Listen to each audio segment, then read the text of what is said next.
ready to get back into it? Yeah. Let's do it. Let's tango. Okay.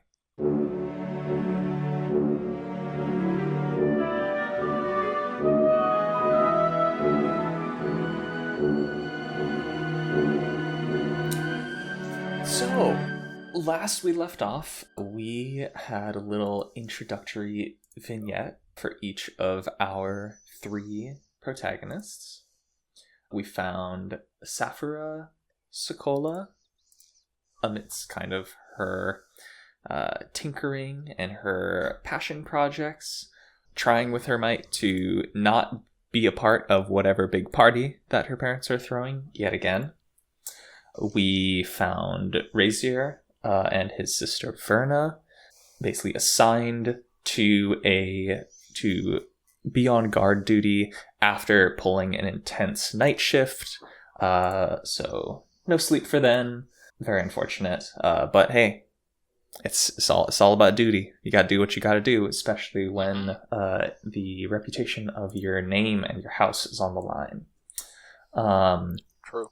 And then we had Mallow, the daughter of the captain of the Dawn March, as the great parade pulls in to Tekharat, the city of the obelisk, for what should be a very exciting occasion, as the great parade brings joy and revelry and wonder to all settlements it visits. So, Rezier, can you roll me a Constitution saving throw, please? Wait, what? Oh god, I'm not even ready for this. Is this a sleep deprivation check? No, please. No, please. I'm a little baby boy. Oh no. 8, I rolled an 8. What did we get? I rolled an 8. Oh, an 8. 8, I got an 8. All right. Rezier, you are doing your best, but you're still such a small boy. And your chainmail is just so heavy, and you kind of feel if you stand in one place for too long, and if God forbid you kind of lean your weight against a wall, then that's your blinks start to get long, my friend. Ooh. And every yawn that Verna catches, you catch an elbow in the side from her. Yeah, this is gonna be you're not looking too hot. So please take a level of exhaustion. It's okay, you'll be fine. Oh boy. It's just one. I'll be fine. Okay. It's just disadvantage on everything, right? Or not everything? Checks. Ability checks. Ability checks, that's all. Checks? I'm fucked. This wall feels real good. But I won't fall asleep. I promise, Verna. I won't fall asleep. So, Sapphirah, it is party time. Though you would be doing quite literally anything else in the world, sometimes position and duties come first. What is Sapphirah, who is 16, 15, 16? No, 17. that can't be right. 17. What are they wearing? How are they rocking up to the party as the heir of the hosts of this very important event? Sapphirah is wearing the dress that her mother, Almondine, picked out for her. It's gorgeous. It's this beautiful red, bright, shining, glittering dress. It looks like rubies is essentially the idea. It's very flowy. There's a little shawl that's a part of the outfit. All sorts of nice jewelry, very subtle, very classy. And Sapphirah looks extremely uncomfortable. She hates it. Mostly she hates the little tight high heels that she's stuck in right now. She doesn't like how uncomfortable they are. And yeah, she keeps sort of, her mom's making her wear gloves as well, so she keeps like sort of tugging at them. Everything's itchy. Not feeling great, but she is here. And ready, technically. She is here. She is present. Whether or not she has plans to stay here or not, that's up to her. Your attendants kind of finish dressing you up, put the last little bits and pieces there. They set out kind of on a table a case of earrings, brooches, necklaces, rings, that it's not like the full selection by any means, but it is basically anything that would go with this outfit.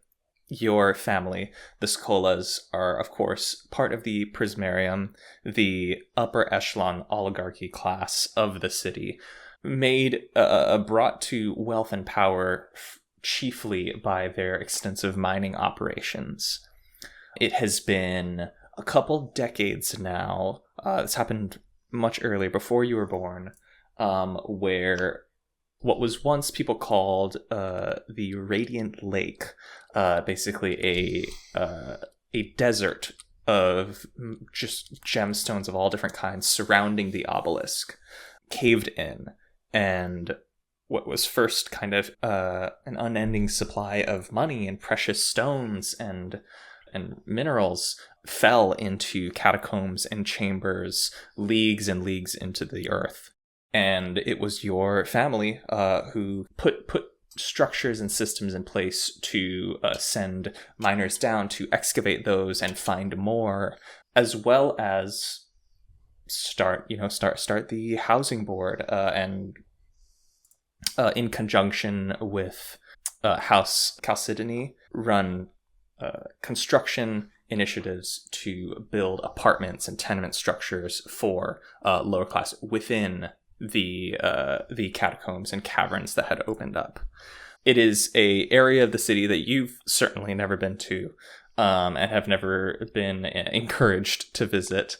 Maybe once when you were very little, and you accompanied your father to just see where the arms of the House Socolla extend, and you understood that the arms mostly extend down.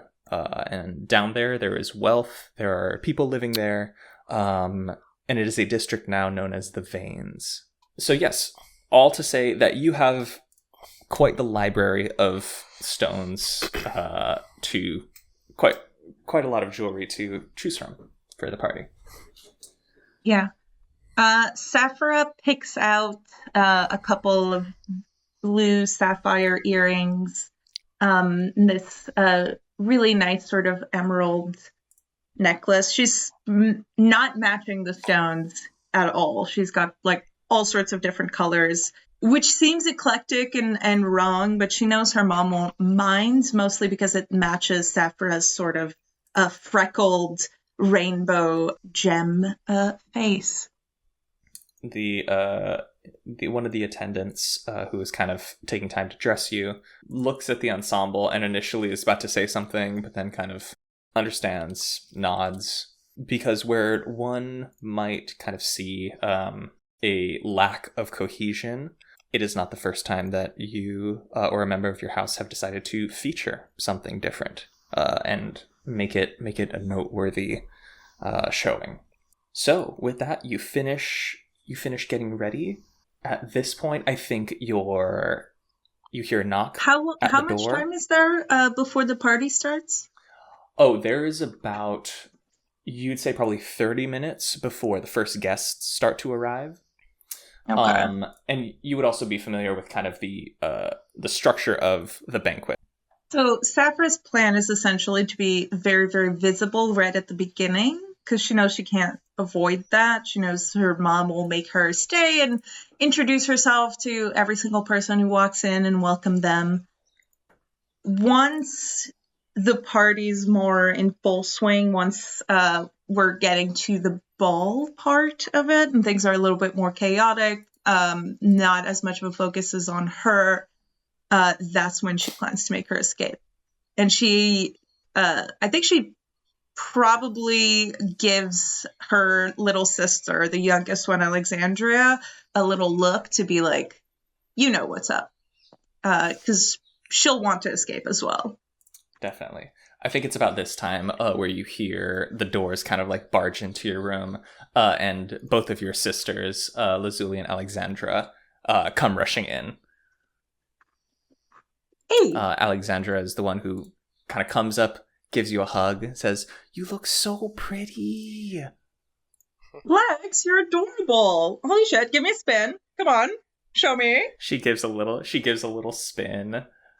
She's wearing kind of like a flower girl looking dress, and then like very shiny emerald shoes. And Lazuli is kind of like off to the side, kind of leaning against a wall with her arms folded, saying, "I could have sworn that Mother said I could wear that dress." Laz, you can wear whatever you want next time. Wear this dress. She sort of points at her own dress. She scoffs.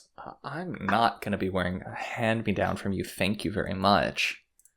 Bad enough Okay, that Laz. Alexandra wants to walk in your footsteps and leave the party." And Alexandra says, "I promise I didn't tell anybody. The plan is still a go." Laz, you're not going to tell anyone, are you? She rolls her eyes. "As much as I'd love to see you squeal in front of Mom and Dad, no, there's not much to gain from ratting you out. At least not this time. Plus, I mean, I kind of want to see what these parade people have. They seem kind of cool." Alexandra goes, "Yeah, did you see that? Did you see that deer with the antlers? And it was like the sky was moving. It was like starlight in it. It was like a walking constellation What? Where'd you see that? outside." And Like Lazuli now? goes, "Well, I mean, it's parked outside now, and if you kind of look out the window, you can see far down, kind of like at the end of the city, even from your dressing room, you can see kind of the great obelisk kind of off to the left, this great obsidian monolith. And then further down through the streets of the city, at the very edge, you can see a large stag that looks to kind of be resting and sitting down with antlers that kind of catch starlight. It does look like kind of a constellation is caught within its antlers. Next to it, you see just kind of like this plume of smoke, this thick column of smoke kind of rising into the air. Yeah, because it's starting to become evening, a little bit kind of like an ethereal outline of something translucent there. You don't know if it's kind of like a aurora borealis, kind of like a trick of the light thing, but something else occupies the space behind the smokestack. Could I roll an Arcana check or something similar to sort of see what I read from this? I've never seen anything quite like it. Absolutely. Give me Arcana or... yeah. That is a 10. Okay. Why don't you roll it with advantage? Nice. Is that Alex helping me out? This is just kind of your studies. This would be it's kind of 10. fairly common knowledge. Second one's worse. It's a 10. Okay. Even with a 10, you know of kind of just through... well, while you did probably get school on this, maybe you didn't pay attention all that much. You would know that the Great Parade has 4 elder beasts, which are these kind of these huge primordial creatures that have walked with and protected the people of the Great Parade for as long as it's been around. And yeah, that's all you know is they're just kind of like, yeah, they're just kind of big animals. But you can see these are truly like titanic creatures. There's a stag. I think, give me a perception check. Yeah, absolutely. That's a nat 20? That's a nat 20. Yeah, easily enough. You can pick out, as you kind of, actually, I think maybe you grab maybe like a periscope or like a little pair of like gold binoculars or something to get a better view. I've got that on hand for sure. Just like... absolutely have that on hand. In my bag. Yeah. Always got to keep a pirate spyglass. You kind of pull it out and focus in on the kind of the edge of the city, and yeah, you see this brown stag with flecks of gold in its fur, golden eyes, and then just like a wreath of starlight in its antlers, right behind, and it's kind of like just sitting. It's kind of got its large tall hooves kind of tucked underneath it, and it's kind of just sitting, and it looks to just be kind of vibing. Behind it, you see is a massive crane, purples and oranges and pink hues within its feathers. On that nat 20, you would see its wings tucked, but you swear that there's more than 2 wings. And behind it, that massive column of chimney smoke belongs to what looks to be a volcano tortoise. It's a massive black igneous tortoise with kind of lines and seams of molten orange kind of cutting throughout the rock, and kind of like these deep smoldering orange eyes, kind of just huffs, and black tarry smoke kind of just continues into the sky. And then, yeah, behind it, you see kind of like scintillating lines of light in this flowing... It's hard to kind of explain, but the first thing that comes to your mind is like the way light moves in ocean, in deep water. And then as you kind of keep looking at it and it gets darker, you see the light is actually reflected by a translucent, enormous jellyfish, just kind of silently floating there, vibing. I'm going to need to make friends with all 4 of these mystical beings. That's amazing. How soon do you think we could slip out?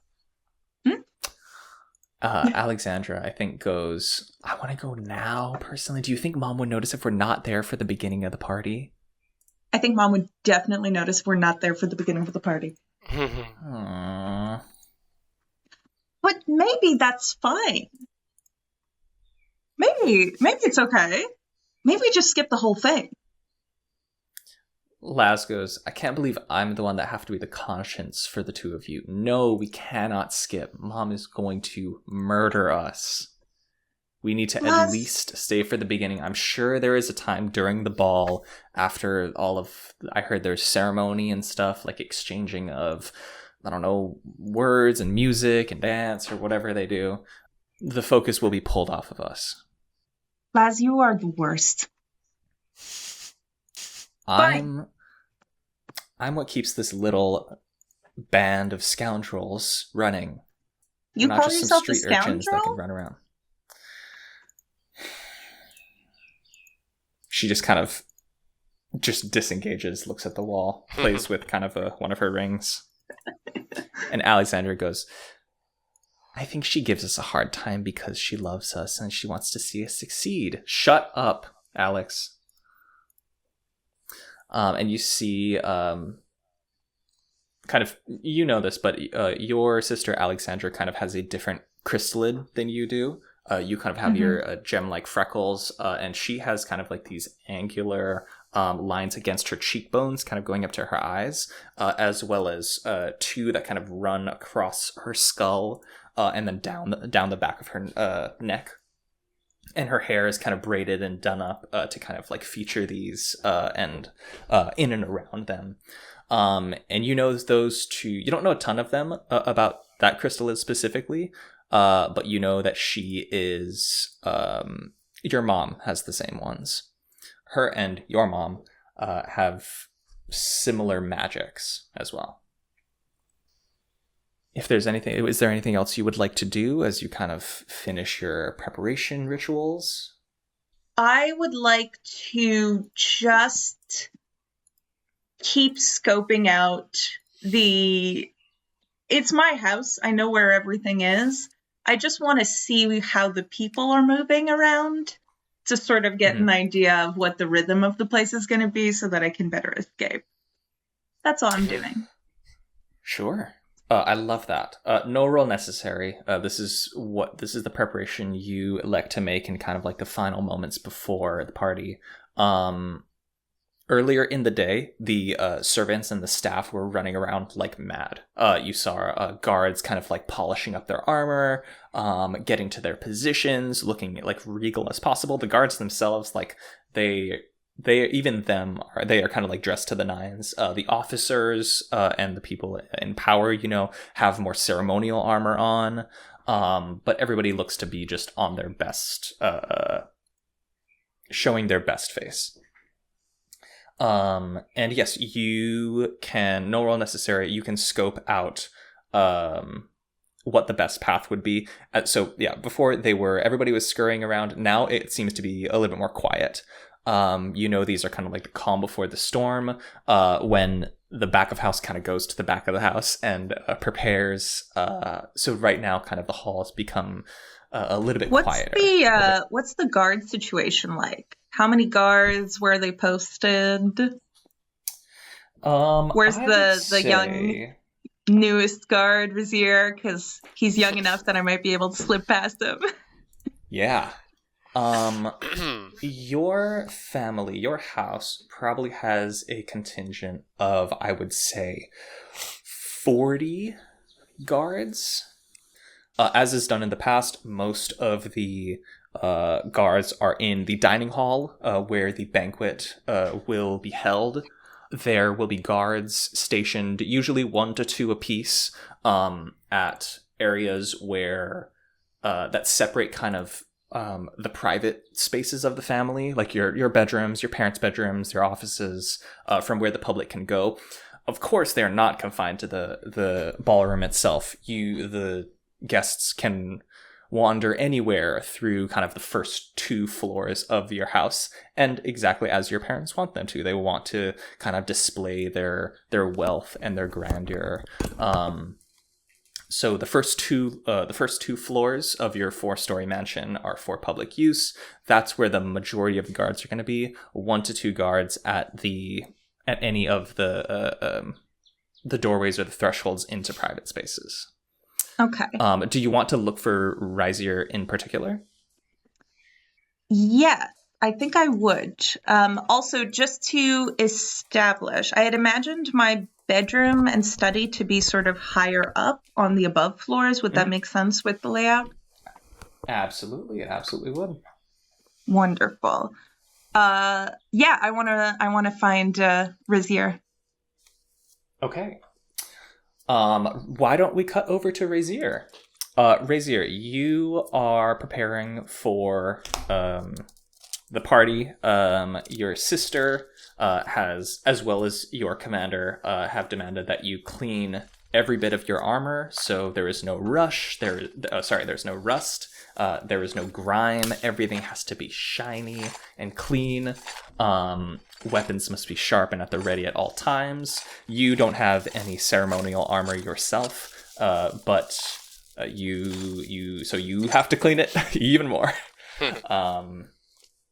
What does Rezier do kind of in the last 30 minutes before guests start to arrive, and you will be called up to stand somewhere and talk to people for 6 to 8 hours once again? He's currently fighting a war within himself to not fall asleep. He feels a yawn coming up, but he stifles it, shooting a glance at his sister, see if she actually saw anything. Maybe she did. But everything looks good right now, so he's trying to, prepare himself mentally to fight this battle with himself. Currently, he's losing, but he will make his way towards his post. His armor looks relatively clean, I could roll something to make sure it's perfect. I love that you volunteer to roll something. Please, can you roll? Let's roll make for it cleanliness. Let's make it a sleight of hand check. Sleight of hand. Oh, that's so fun. Okay. Yeah. Let me see what my sleight of hand even is. Oh boy. Or why don't I? No, that's fine. You rolled it. 5. Okay. I got a 5. Hey, you're exhausted. Your kind of eyes are sandy. You feel like you have sand behind your eyeballs and all in your brain. Mhm. Your mouth, your tongue feels fat and weird.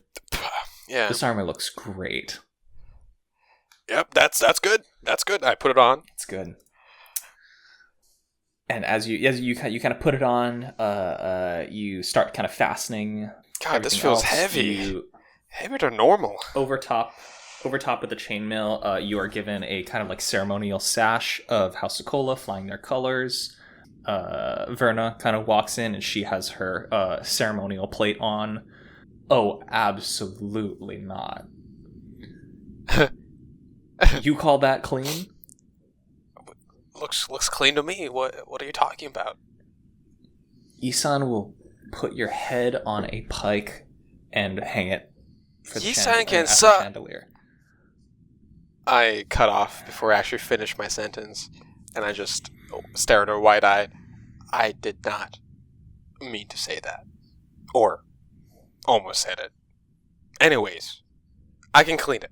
You kind of feel her sigh and nod, and you can see that she also has failed her concentration check. She is also clearly exhausted, and she's fighting herself. Okay. Let me help you.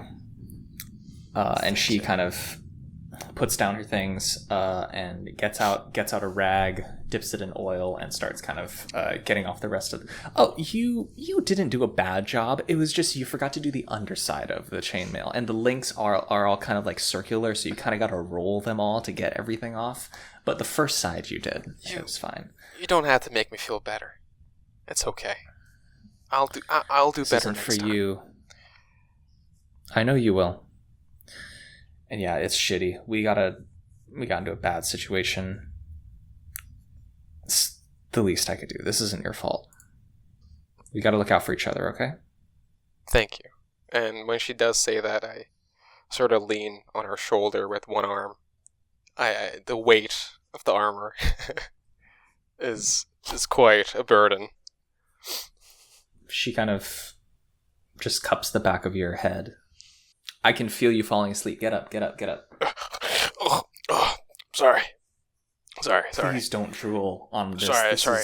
This is the good stuff, okay? I wipes at his mouth.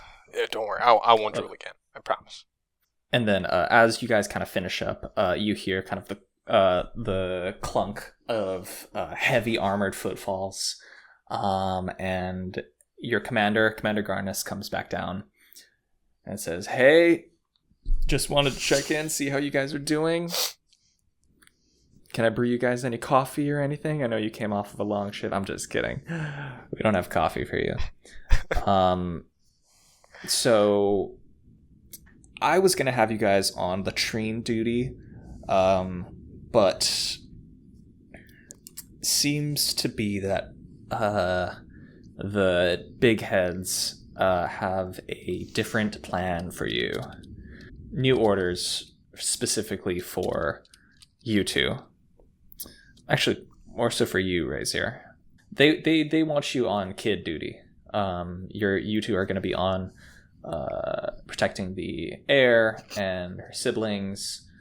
It's not what I would have done. Personally, I think your skills are best suited for the position in which I assigned you, but this is over my head. So, he kind of looks up and down on at your chainmail, Rezier, kind of giving it a scan. You can feel your sister kind of tense up and hold a breath. You know what? I at that part when I noticed that, I'm gonna perceive him back. I wanna study this man. All right. I wanna find a flaw in him right now. Okay. There's something rising in me that I need to combat. All right. So. Please, I wanna give me a perception or investigation. Okay, I'll go. Let's see. Are you looking for a flaw in his armor? Did he not clean it himself? Or yeah, just a sort of in his... either a mental flaw in his gaze or his posture, or a sort of physical flaw in his appearance. Oh.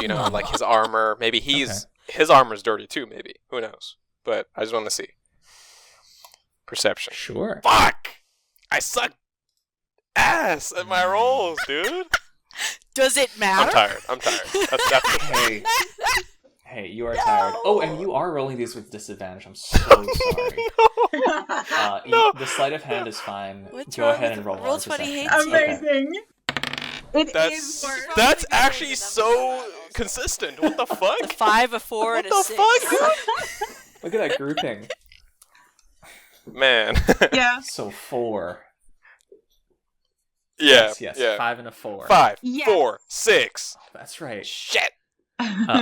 Okay. Ugh. So yeah, you're you're trying to perceive something wrong with him. Yeah, maybe he didn't clean his armor right. You're just kind of like just laser beam, just eyeing every kind of like every rivet where like the armor connects and kind of like the seams. Is there anything like underneath it? This dude is in just gleaming plate mail. He's got kind of the house sash. He's looking at just as much as you hate it, he's kind of rocking it. Damn. Which is the worst part. He's not even an attractive, like an objectively attractive dude. His crystallid is just kind of like this blotch on his cheek. But the armor makes him look more handsome. If that sucks. Even his like oily slick back hair. Yeah. It sucks. He catches you, and then he catches you eyeing him down. Oh no, he does. Is something wrong, Squire? No, sir. I'm just recuperating after my long shift. My eyes are straying. I apologize. I don't think you need to accompany your sister if you wanted to take latrine duty all by yourself. Maybe we'll see how you can train your powers of perception on a 12-hour shift, a 16-hour shift, an 18. I can keep going up. That won't be necessary, sir. I'm so sorry. We're better as a group, as a duo, more efficient. You'd want us together. And you see Verna kind of stands up and say, with all due respect, sir, I apologize if my brother has offended you. But he is still in training and is technically supposed to accompany me to each of my stations until his graduation into full guardhood.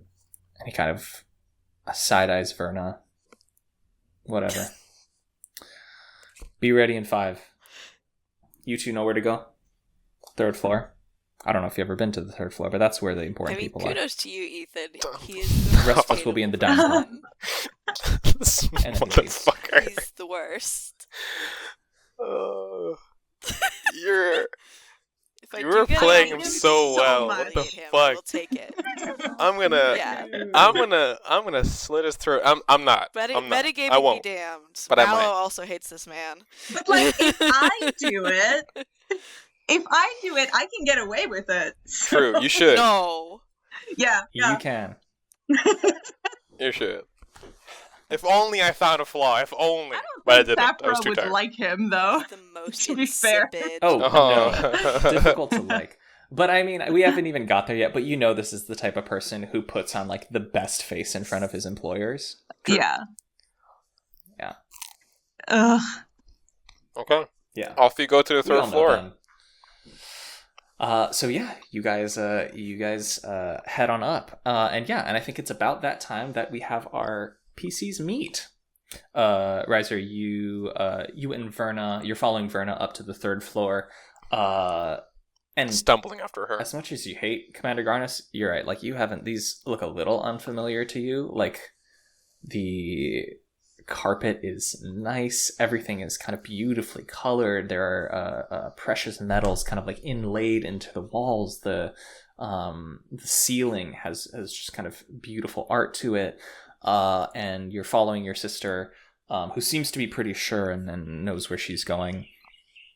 To one of the private rooms of the Soccolla family. And she kind of steps through the doorway, gives kind of like a loud salute, and you step in, and you see the 3 daughters of Soccolla.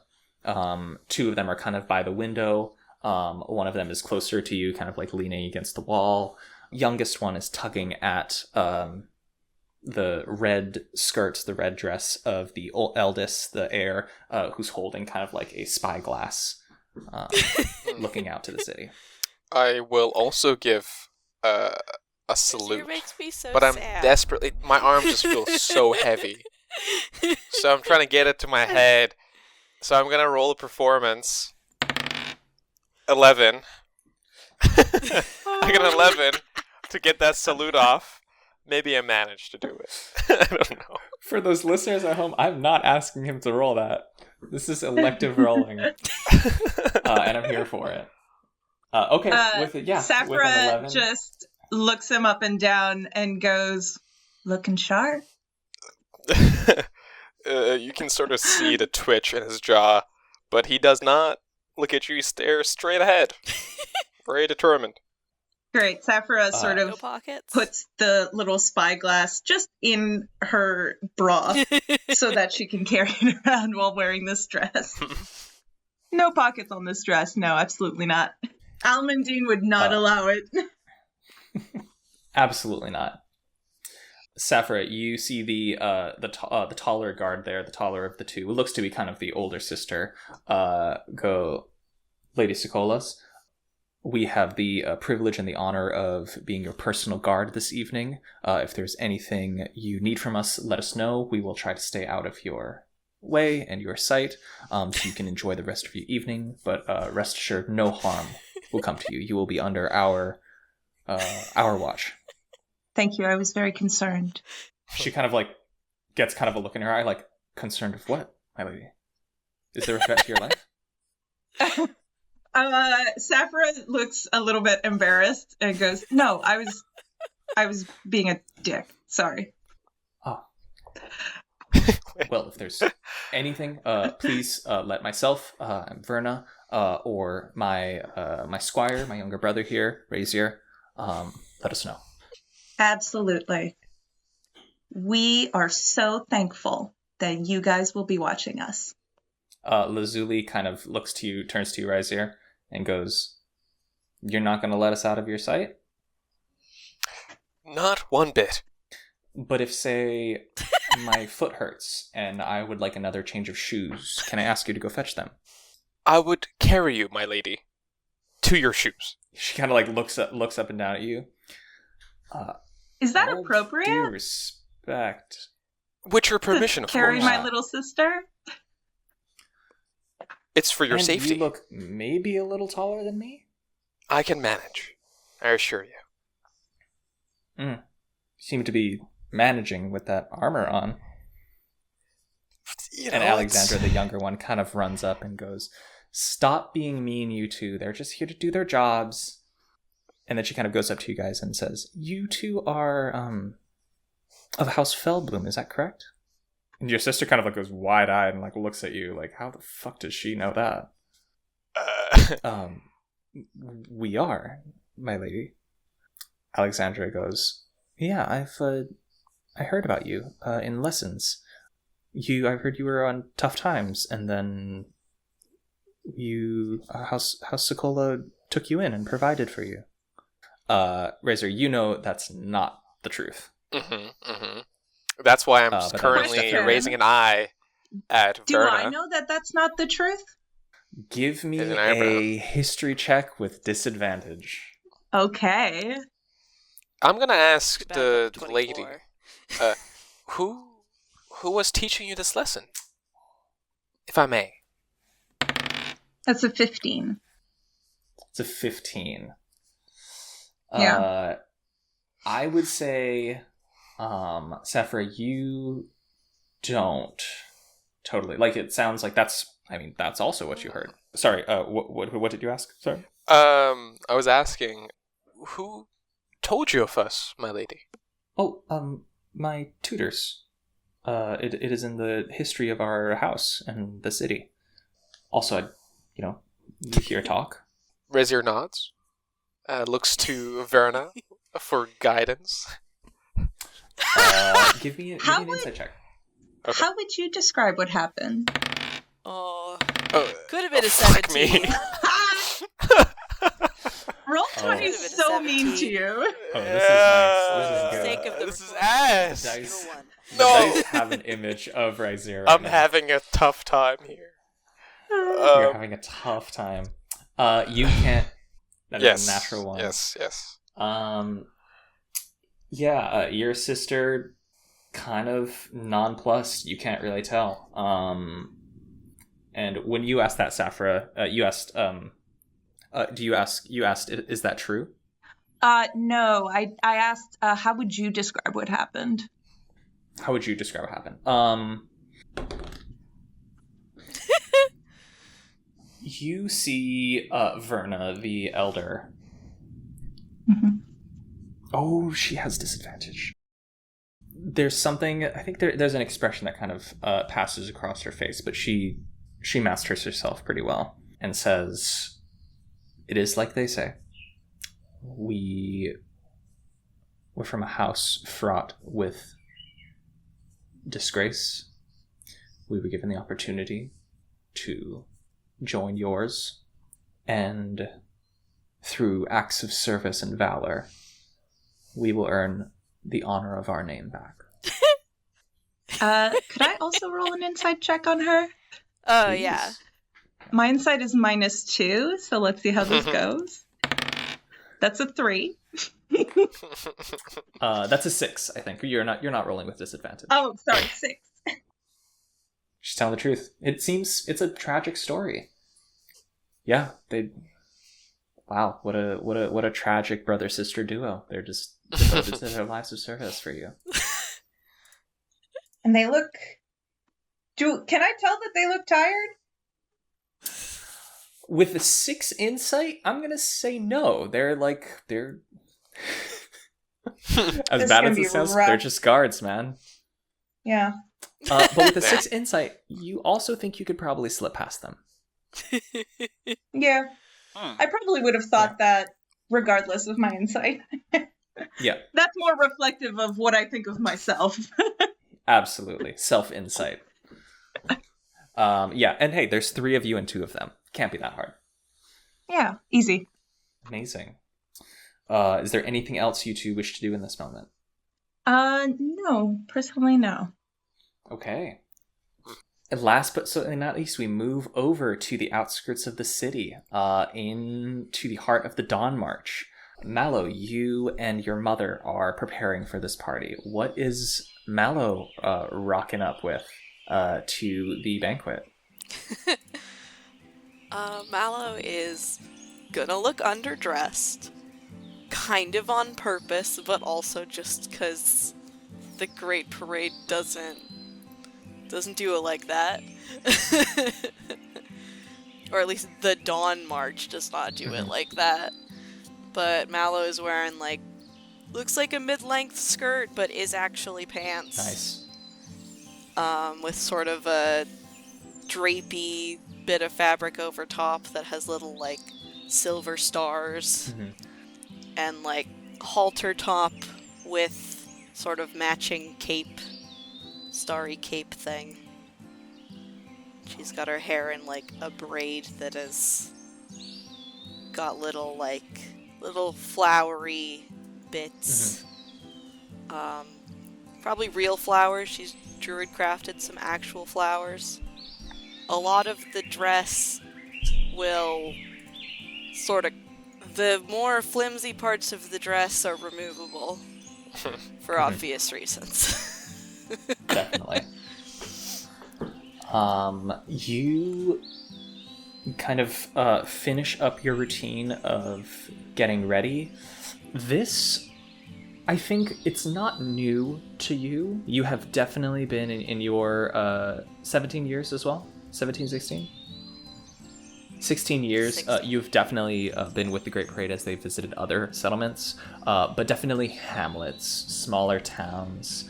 I mean, I was 11 when I last was here. You were so 11 I do last time remember. you were here, and Yeah. you are. This is a lot. This is kind of in the spectrum of your wardrobe. This is to the upper end of what is expected. Yeah. I think maybe perhaps your mind goes to, is this all Are we kind of trying to fit their expectations? Is that what's going on? Are we conforming to them? Is this kind of like a power dynamic in the way that we dress? You look over to your mother, and she is wearing this beautiful gown of what looks to be just living a bark of a young tree. It's just kind of the seams and the grains of the wood kind of form up into a corset and flow out into what looks to be like branches of green, autumn, brown, into this long billowing gown. She has her hair kind of done up and held up, and similar to the elder beast of the Dawnmarch, who you would know is kind of like, they are connected, similar to how a familiar is, but of course this is not some like first level familiar. She as well kind of has this headpiece of stag's horns that catch and hold starlight, and the constellation that is in her headpiece you would know is the constellation of navigation and finding the way. She turns to look at you and says, "You look quite darling. That's a good color on you." Thanks. You look very impressive. This is the most uncomfortable thing I've ever put in my body. But I appreciate that.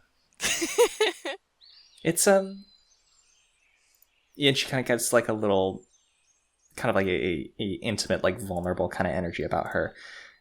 Kind of like you're seeing a young girl kind of looking at the first, like, beautiful dress she wears.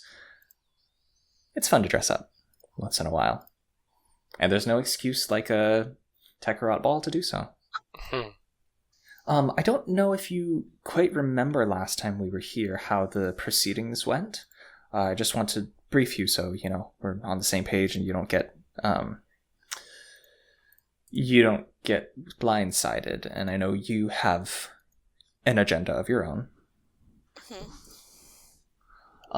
We will arrive, fashionably late or whatever, however they wish to classify it. There will be party there already. So we're last. Not only are we just last, we are the main event. The party doesn't really start until we get there.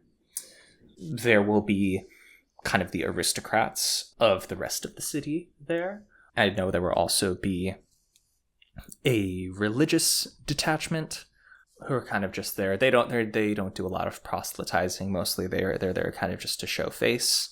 If you see a particularly loud person asking a lot of questions and look to be writing down your answers, that would be the media. That would be the newspaper. They like to record what is said kind of at these parties and disseminate that knowledge and that gossip amongst the rest of the commentary.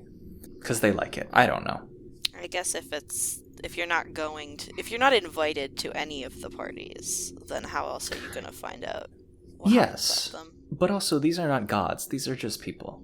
They still have kind of everyone has crystalids. Everyone can summon up magic. I mean, every time there's a big meeting or something, half of the parade asks me what you said. So probably like that.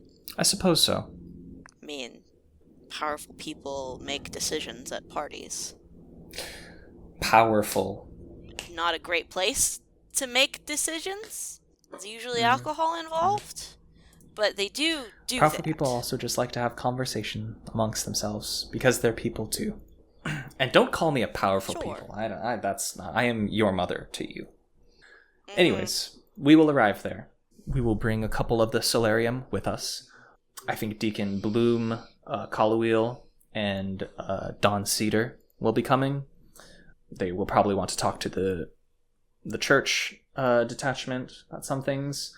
The Council of Captains will accompany. You are part of my retinue. I believe Prosper is taking his son, Valerian, and That's Malva is coming. I'm sure she's bringing someone. Old Man Briar, of course, is not coming. And you know Old Man Briar to be the captain of the Night March, who is kind of just this revenant chained to this tree kind of covered with thorny vines, leading, the march of ghosts that behind you guys. He does not attend parties. Old Man Briar both is not invited and would not come. Exactly. He would not be very popular. I would probably venture a guess that you will need to meet and greet people. So maybe give yourself at least 2, maybe 3 hours to show face, sit through the necessary ceremony, meet the necessary people, and then you may fade away. And then I forget if I said this last time, but she will cast Pass Without Trace on you. Cool. Yeah. I don't remember if I just thought it or said it, but yes, she has Pass Without Trace on you. Just be safe. Supportive mom. Okay? Take Valerian with you or somebody. Don't go off by your own. Yeah. No, we're going Valerian and the rest of us. Okay. I assume the night will probably run late. We might not get back here until, I don't know, close to sunup. So get with sleep while you can, because the next day we are opening up the shop. We're opening up the bazaar. We are opening up the circus, and we are in business. Do I have to do anything with that, or am I just around? Well, like I said, I would like you to kind of accompany me as a retinue. We will be meeting with a couple other leaders. I know you are fond of the Library of Land and the Stars. They will be meeting with kind of the research sphere of the city about our new findings. You're welcome to accompany me if you want politics. You're welcome to accompany them if you want information and research. Or you're welcome. I know you have things to sell yourself, and she kind of like points to your bookshelf and your little knickknacks. Hey, we won't say no to more income's income, right? Just don't be too mean-spirited about it. The upper crust here has a reputation for withholding knowledge and truth of the world to the rest of its citizenry. It is not a practice that I would personally support, but hey, they make their choices, and just be kind. That's all I want to say. Just be kind. Sure. I mean, you interpret the information you're given how you want to. Yes. But sure. So I will be generous in my Don't do anything I wouldn't do. Obviously not. I have to go talk to Prosper real quick. Make sure he's not going to smoke up the whole place for a matter of show. And then she heads out. Is there any other last bits of preparation that Mallow does by herself? I think Mallow does take this semi-seriously. She's not, like, completely checked out from, hey, this is actually important and it is actually valuable to, take it a little bit seriously. So I think, like, she has some sort of list of people that she's gonna, like, sort into people that might be interesting to talk to, people to stay away from, and people that are medium interesting. She's got, like, a boring column, an abrasive column, an interesting column, and then an everybody else. Excellent. Kind of as going into the party, like a dance card. Awesome. Yeah, kind of. A conversation card. I love it. You hear a knock at the door of your carriage. I think I just yell, "It's open." Door flies open, and your friends Avens, Caraway, and Trillium Agaric are there. Avens is a novice alchemist who usually doesn't leave their workshop. They're into herbology. They're part of one of the families of the Daymarch. And Trillium is a little bit more outgoing, boisterous, and a rogue and a scoundrel. They kind of like smile. Trillium goes, "So I heard you get to go to the party. That's fun." Get to is strong. Well, the rest of us common folk don't. More like have to. I don't know that it's going to be that much fun. There's so much magic within those walls. you know how I've kind of taken up a bit of a hobby in learning such things. You know, there's scrolls that people just write magic on, and they tell you exactly how to enact the magic. Anybody can do it. It's fascinating. And they just have them around. I've started a collection myself, and I was really hoping I got to go so I can add to it, but it's for important people only. There's not going to be scrolls at the party. This is a high society fancy party. There's going to be tiny snacks and people in big annoying dresses that you can bump into, and lots of boring people talking. I bet about in between boring all of those things. tiny snacks, like what kind and of big tea they dresses, like. there's going to be a shit ton of magic. And then Avens kind of pipes up and goes, I bet they have potions that taste really good. If I can snag you some magic or some potions, I will, but I feel like I just need to warn you in advance that you're probably going to be disappointed, because I'm probably not going to find anything interesting. That's so cute that you say that, like But you're not about to my run mom around and did steal say- and rob them blind. I mean, I'm not going to rob them at the party. We're doing that afterwards. Valerian talked to us about your bet. He said the person with the most value by the end of the night afterwards. wins your whatever you bet. Well, I'm not going to run the risk of getting us kicked out of the city because I stole from the most important person or something. Avens kind of goes, I guess Valerian's going to win then. Yeah, Valerian said he doesn't give a shit. If it makes He you won't get feel caught. any better, there's apparently going to be some scholars coming to the library tomorrow, so I could definitely invite you You to see that. her eyes kind of go wide. If you want to talk magic with people. Oh, talk? Maybe. I just found myself a scroll of invisibility, so I might just sit in on your little meeting and see what I can nick. Sure. I don't know if they're going to bring stuff. I think that they're I'm talking. sure they're going to bring stuff, and I'm sure they're going to talk. Oh, They're probably going to bring stuff to show off, I guess. yeah. Don't snag anything out of anybody's hands. But if they have, That if they would have be stupid. potions, do you think you could ask them for me? Wait till they put it down. I can try Okay. if they have stuff. I've memorized the names of all of the herbs in my apothecary, notes. my parents' apothecary, and I gave them nicknames as well. I need more. Okay. I'll take notes. Thanks, love. Oh, this is gonna be a fun week. For you, I will take notes. Yes. It might be slightly less fun than you think. Oh, no, for you it's it'll gonna be fun. great. For me, it might be slightly boring at Yeah. points, but for you, it will be just fun. Well, enjoy your pretty dresses and your small food. There's gonna be priests. Hmm? There's gonna be priests and garbage. There's priests and garbage everywhere. They have knights. Oh, they have knights? Sure. Apparently. Like metal armor and swords and shields and long flowing hair Mhm. and... Yeah. I don't know about the last bit, but the rest of it, Well, good thing we have you to take notes. there were definitely people clanking around the last time that we were here. I'll draw you a knight. Thanks, love. Seems impractical. Okay, have a good time. And then they kind of leave. Avens just waves, goes bye. Make an attempt. Hey, Trillium, wait. She stops. Mallow, grabs a bag from the side of the door. Could you hold on to this for me so that I don't have to be super obvious while I'm in there? Kind of grabs the bag, looks at it. It's just my stuff. Why are you giving me your stuff?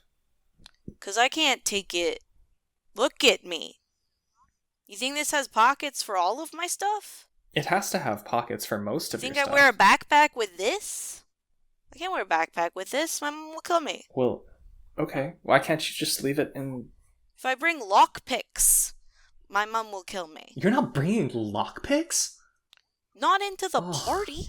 They're in the bag. Oh, okay. So you want me to... What do you want me to do with this bag? You want me to...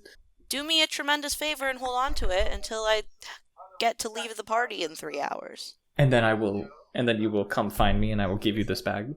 Yes. Okay. Where do you want... Sure, yes, I'll help you. Where do you want me to meet you? Out of character Mhm. question. Where are the most people, like regular people, gonna be tonight? I imagine like the bazaar is setting stuff up. Yes. So the bazaar is going to be setting stuff up. The bazaar, is for the kind of daytime commerce. What will be set up and is being set up quickly is the Duskmarch's Twilight Circus. So that's going to have a huge amount of people. There's also going to be kind of like festivities and stuff throughout the city. There will be like kind of very like a street festival vibe. There's going to be kind of like food stalls. There's going to be shops open late. There's going to be a bunch of like dancing, minstrels, and kind of like town squares and whatnot. So the lower city will definitely be kind of alive and stuff with that. Okay. And definitely a bunch of people are going to be at the Twilight Circus is going to be the circus. Yeah. Okay. So then I'm going to say, meet me on top of the lookout on the north side of the Twilight Circus. Can do. The spot. Okay. I can just leave it there for you. I can hide it and make sure you don't. Okay. That works. Great. I'll put some poppy seeds out. Thank you. Okay. She kind of gives you a hug. Have fun. Be safe.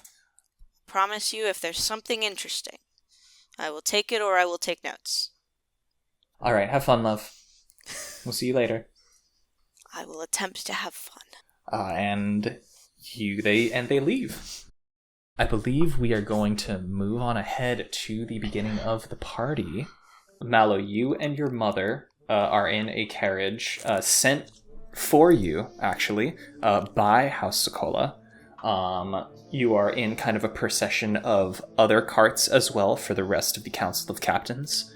And you are making your way through the city, through kind of the main thoroughfares of the kind of lower city, scrawling closer and closer. You can see to that giant, like, blackened obelisk at the center. And as you continue... I have a world-building question. Of course. It's because I have a personal investment in this. Mm-hmm. What's pulling the carriage? How's the carriage Oh, driving? fuck! What's pulling the carriage? Great question. Let's see. Great question. Is it the horrible monster that I suggested? No, before, or it's have not. You come up with something else? No, it's not the horrible monster. We are going to say this is I want something regal. Okay, we're gonna go with. I like the idea of walking plants pulling carriages. I think that's funny. Yeah. That's good. Maybe that's a great parade thing. As you see, much to your disappointment, it is only a horse. But it is these beautiful horses, kind of tall, very muscular creatures. But as it kind of goes up into like their head, it gets a little bit more like geometric and crystallized, and it actually turns into the head of a crystallized seahorse. Nice. But still kind of like with Seahorse. tack and bridle pulled by the drivers. Whew, improv. Let's go. Anyways, That's beautiful. you're going there. Sorry to put you on the spot. No, I appreciate it. I appreciate it. Invested in what I might have forgotten a little bit about the flora and fauna amidst everything. But yeah, you're pulled through kind of like the main streets, and all along you can see all along the sides there are revelers, there are citizens of Tekharat. They have carts open. There are lanterns, these beautiful kind of like glowing crystal lights, kind of strung across the streets and through the buildings and the homes.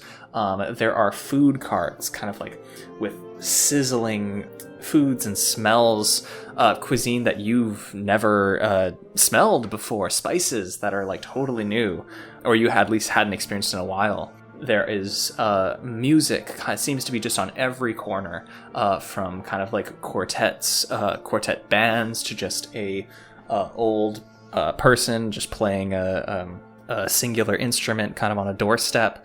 There is an energy and a vibrance about the world around you. And you continue on your way up. as you kind of look out, the streets kind of lined into neighborhoods that where the roads themselves kind of open up.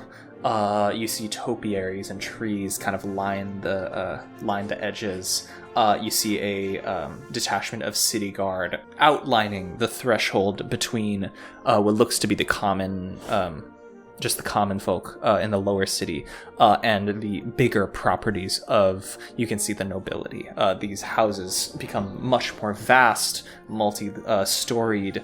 They take up so much more space. And yeah, you continue on your way to one of the biggest ones you see on the horizon.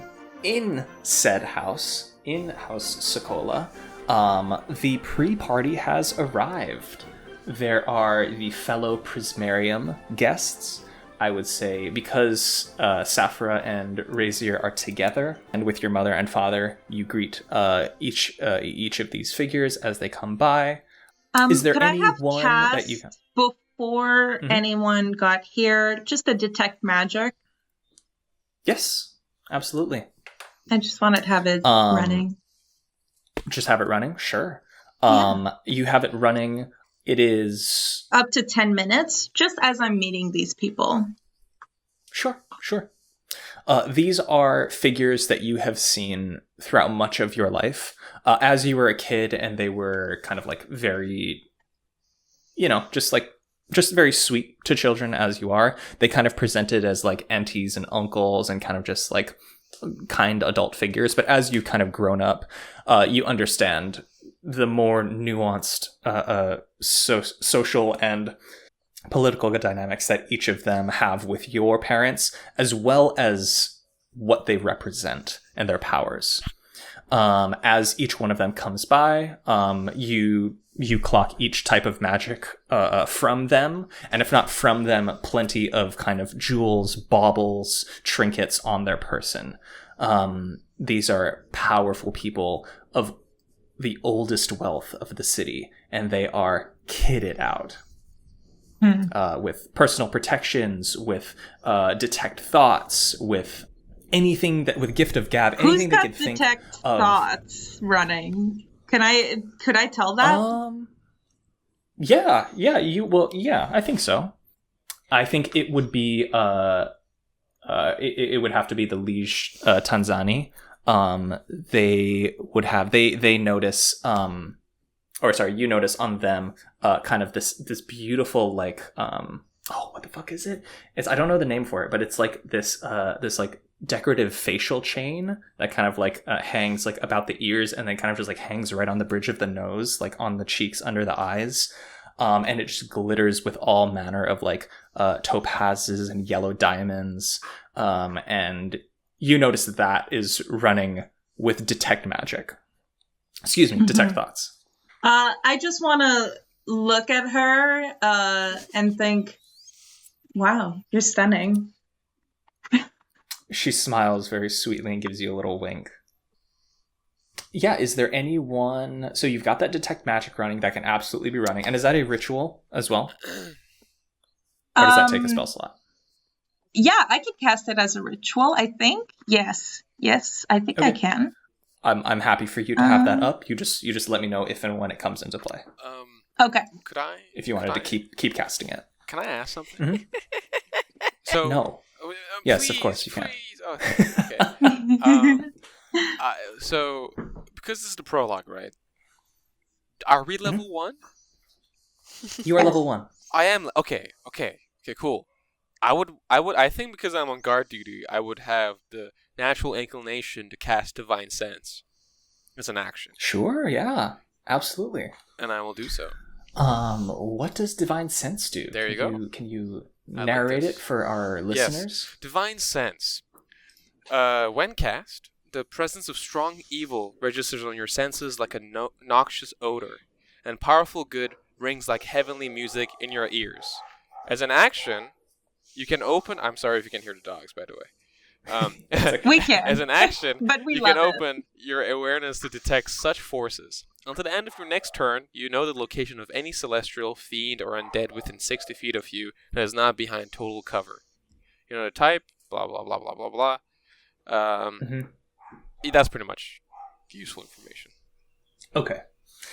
And for the purposes of our world building, so in order for this mechanic to work within our world, where we don't necessarily have celestials and fiends, you would be looking for like abject good and abject evil. Definitely, yeah. Sort of like how would you describe using this? Sort of a permeating feeling of like what it describes, a sort of nasty sensation for evil. Okay. Okay. And for good, it could be just a. Is it like a good warmth directed in my at chest you, or are we like we go on an objective good and evil here? Or just somebody that sort just of, reeks I think like abject evil. I think intentions, like moral intentions. So, like if they're morally intent of doing harm, then it would have that noxious odor. But if they're sort of have a moral intent to do good, harm directed to help, you, be altruistic or something like that, I guess. Yeah. Because or according to Ethan. Yeah. And I would say because of your station, to others, because you are on guard duty. Yeah. Okay. Yeah. Because I like this feature and I want to be able for you to use this, I want to be kind of clear and technical with the ruling of this. Yeah, let's do it. I don't want this to encroach on detect thoughts or like detect good and evil. I don't want it to like basically lend itself to becoming mind reading or like encroach on a insight check or whatever. So I would say if any person, we have undead because we don't have like these alternate beings from different dimensions yet. Mm-hmm. We do have undead, yes. So I think that would ping. So any individual that would wreak abject horror and harm like a serial killer or something. Yeah. Like if it kind of just like rolls off of them. But I think wouldn't celestials be like gods? We have gods in our world. Celestials would be gods, yes, that would, and yes. Fiends would be, I guess, fiends could, well, I don't think we have ever established, I don't know how much I should say about our world building here, because I don't know if you'll ever use these recordings. I think but, what are we talking about, like our gods? When we say gods? Gods as we have defined them in this setting? Yeah. I think our gods would read. Yeah, and the undead in the Night March would read. This is. So that would be more of like, this feels like aberrant beings, like not of this world. Mm-hmm. Okay, that makes sense. Does that feel fair to you, Sarp? Because I don't want it to be like mind ready, but I understand totally. you're a guard, you're a protector, and I want that. Would have been able to tell what if the world was trying to eat you. D&D wise is that it basically says until the end of your next turn, the location of any of these beings that have morally bad and are morally evil being. Not necessarily they have a morally bad intention, but I think we can modify it. But intention is mind reading, so I don't know how. I don't know. Like it's a little bit wishy-washy. This is okay. I think this is reading to me, and I think the core purpose of this mechanic is to read inhuman threats. And I think because it's a level 1 feature, it's not detect thoughts or anything. For sure. I think we're going to keep it as that. So if there are the presence of like invisible, aberrant, unholy or inhuman threats in the room, good or bad, you would be able to detect them. Okay.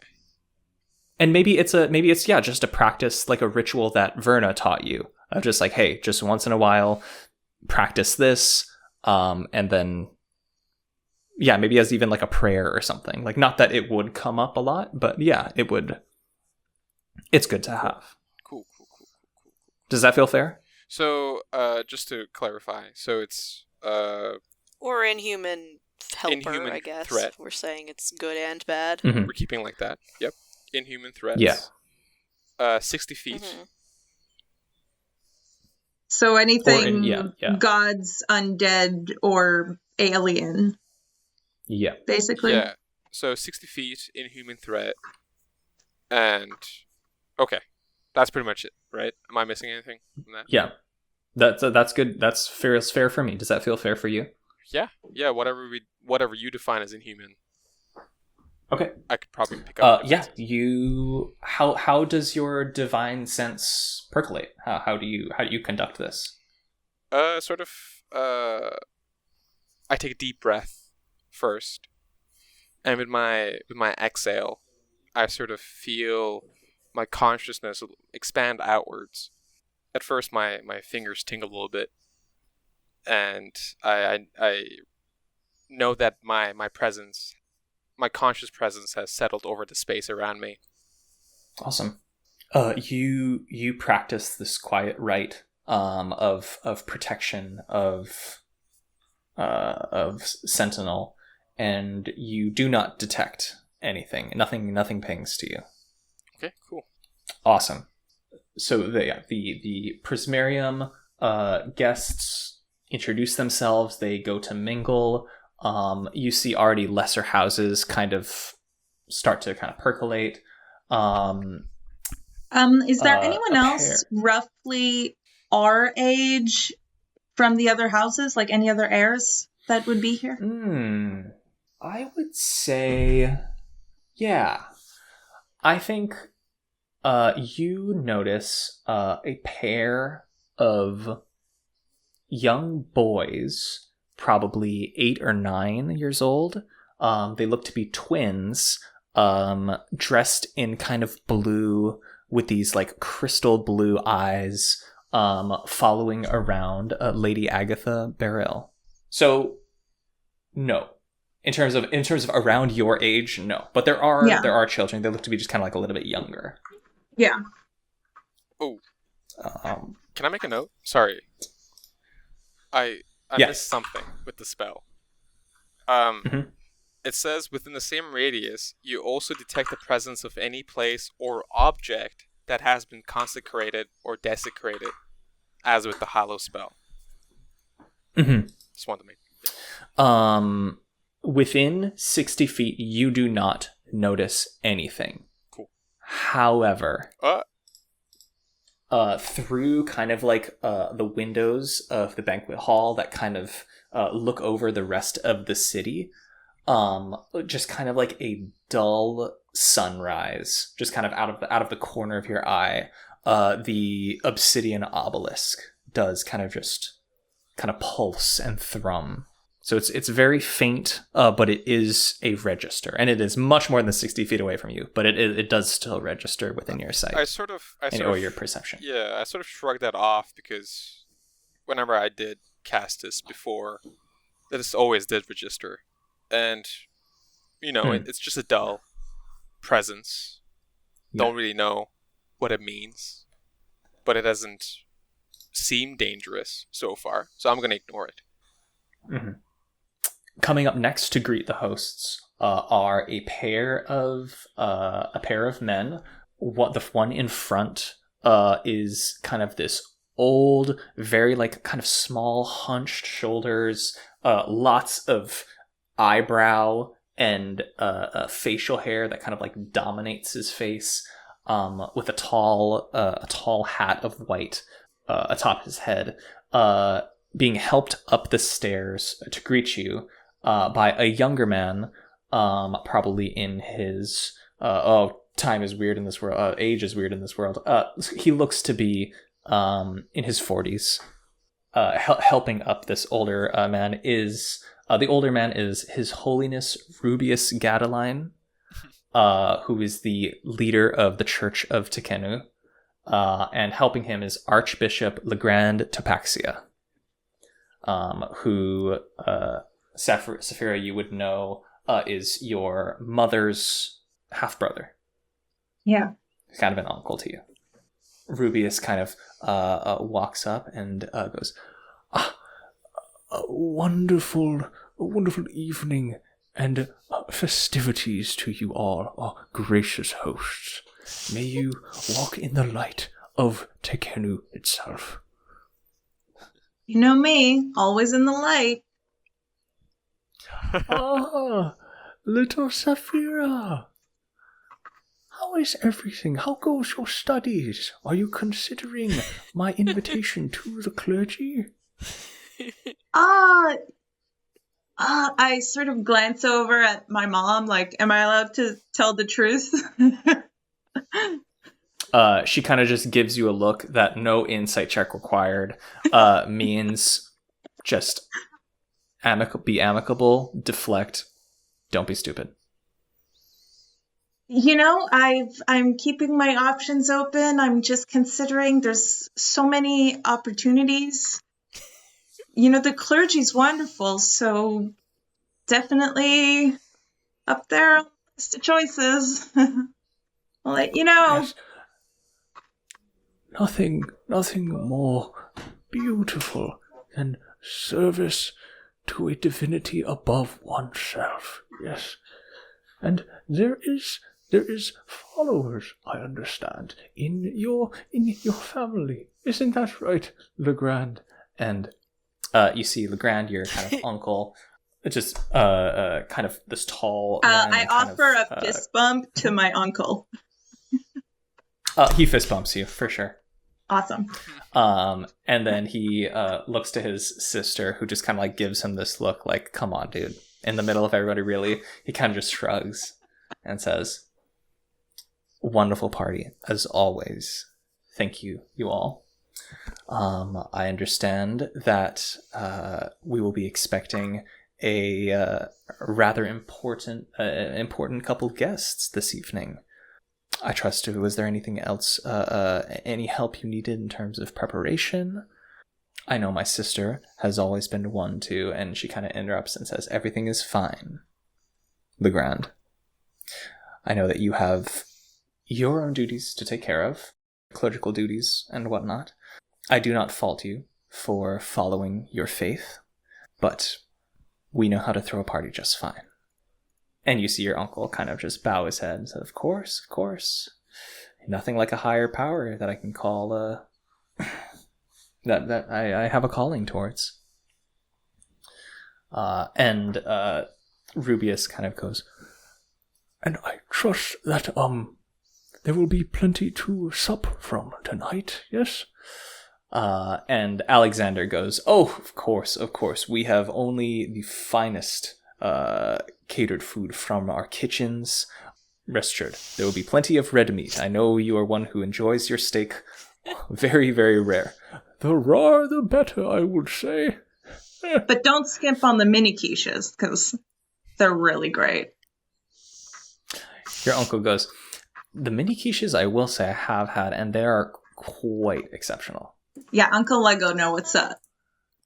Gadaline goes, well, splendid evening to you all. Please be blessed in the light of Tekenu self. Yes, be blessed. Have a great night. And then they kind of steer themselves away. And the party kind of continues. Everybody looks to be the main players have kind of like made their introductions to the hosts. You can see kind of your parents, Alexander definitely kind of like rolls his neck, massages his shoulders. Well, I think that's enough posturing for us at the moment. Why don't we grab some grub, shall we say, kids? And Almondine just goes, yes, kids, why don't you go with your father?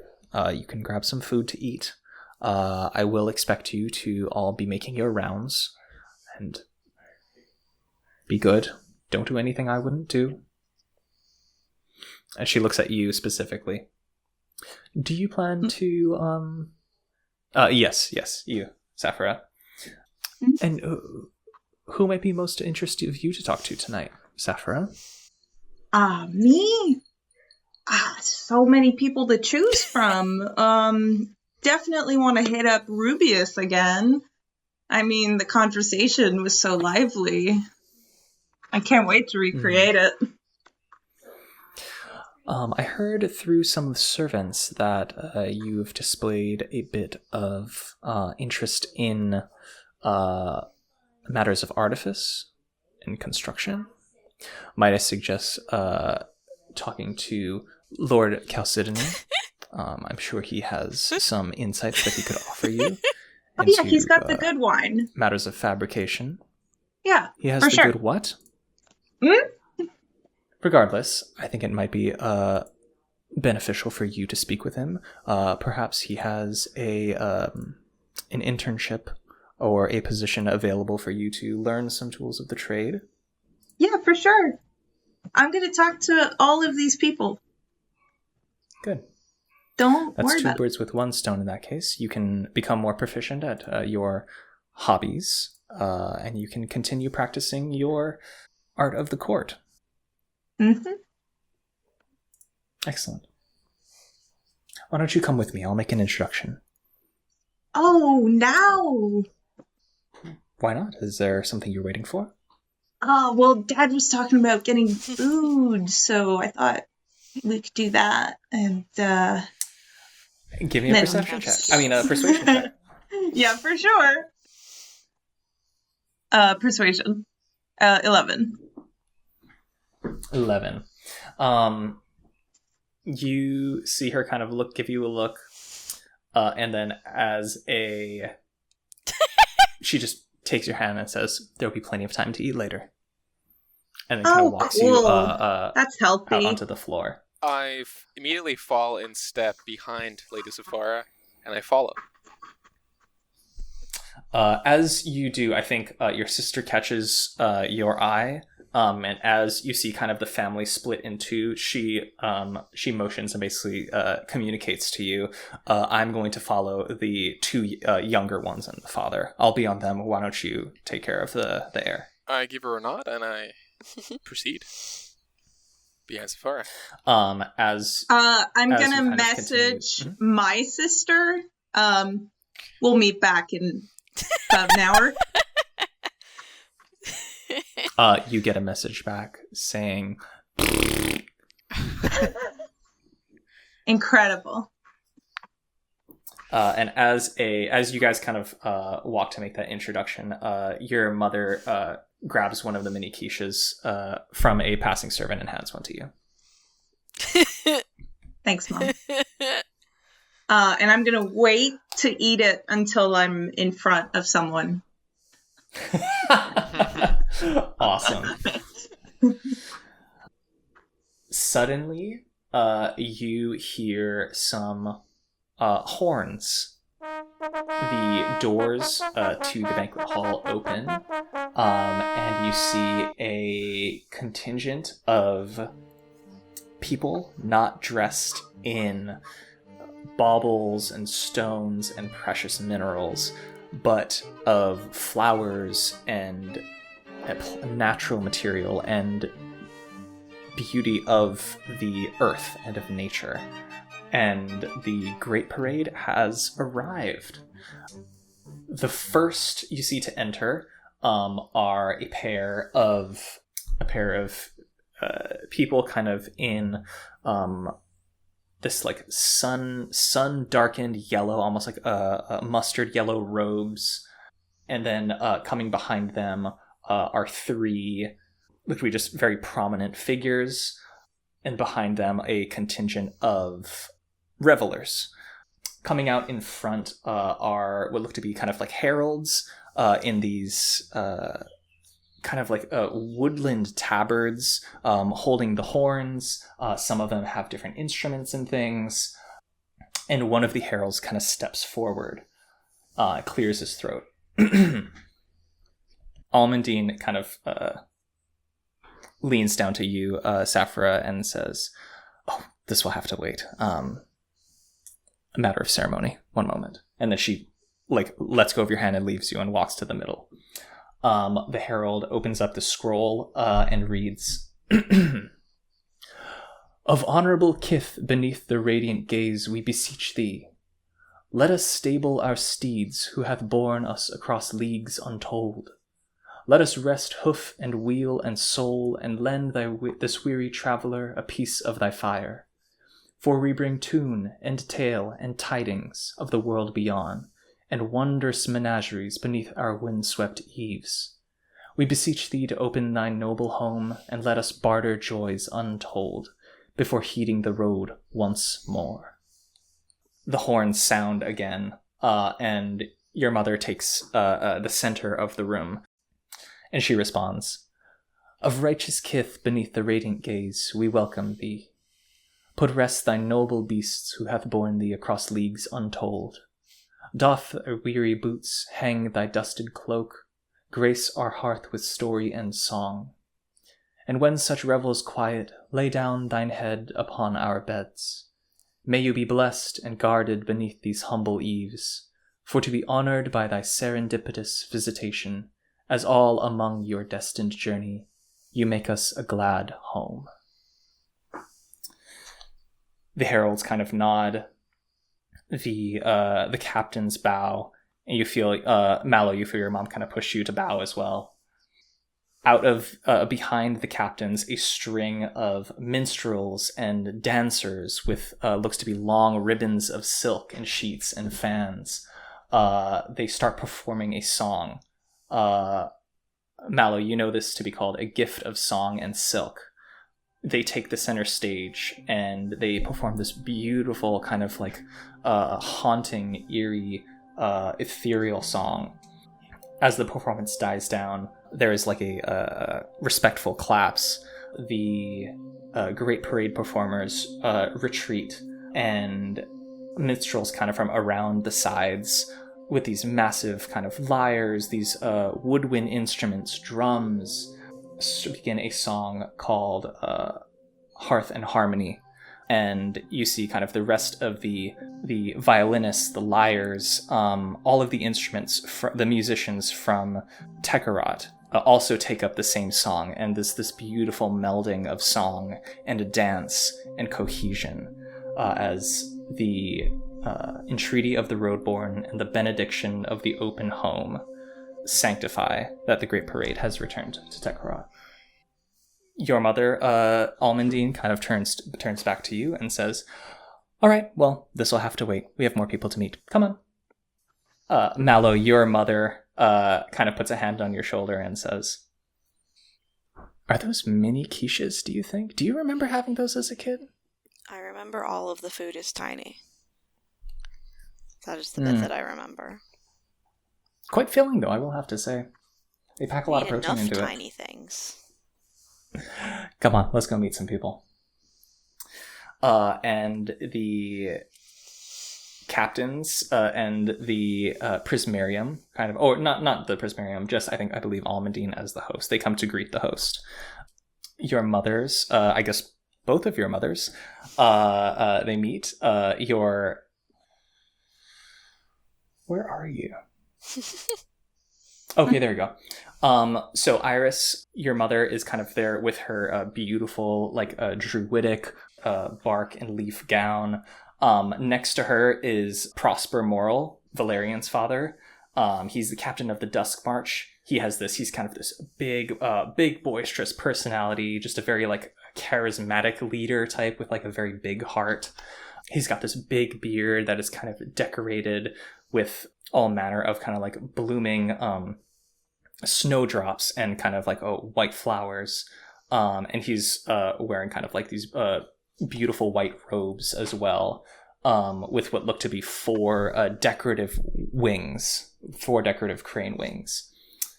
Then there is, next to him is Malva Verbena. She is the captain of the Duskmarch. She is kind of a tall, very tall, like a reedy woman. You see she has a dress of what looks to be like warm, like wheatgrass and lemongrass, kind of these long, tall, tan and golden vegetation like ensemble. And she has next to her a young bear, a brown bear with the shell of a turtle on it. She has a young turtle bear, who, Mallow, you would know is named Toots.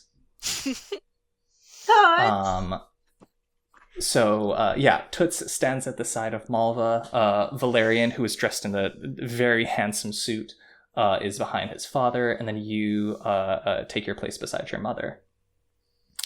And Almondine greets each one of you in turn. "Welcome to House Socolla. We are so glad to have you. I trust the journey was safe and went without a hitch." And looking to Iris, and Iris just kind of bows and says, a little bit of rough weather, but nothing unexpected. Thank you for being so gracious to open your home to us. And Prosper goes, we have traveled very far and are very well and very excited to trade and barter with you and exchange our knowledge and commodities for the good of all humanity. And Malva says, and to be quite honest, we're very tired of our food, so I'm a little bit hungry. I think there's champagne in those glasses. We're about out of wine in our casks, so a little bit of the stronger stuff would be much appreciated. And Almondine just kind of laughs and says, you are more than welcome. Help yourselves. My home is yours. I believe after you've made your rounds, why don't we retire to somewhere more quiet and have our usual conversation. And they all kind of nod. And Iris goes, I forgot to introduce our young ones. Almondine, this is my daughter, Mallow. Mallow, this is Lady Almondine Soccolla of House Socolla. And Almondine says, a pleasure to meet you, young Mallow. That is a very beautiful dress. I think Mallow just, bows. I've decided not to open my mouth in case I do say something stupid. And she turns to her side and says, and this young one here is heir to our house. May I present the Lady Sapphirah Soccolla? Sapphirah watches Mallow do that, looks at her, and then silently bows.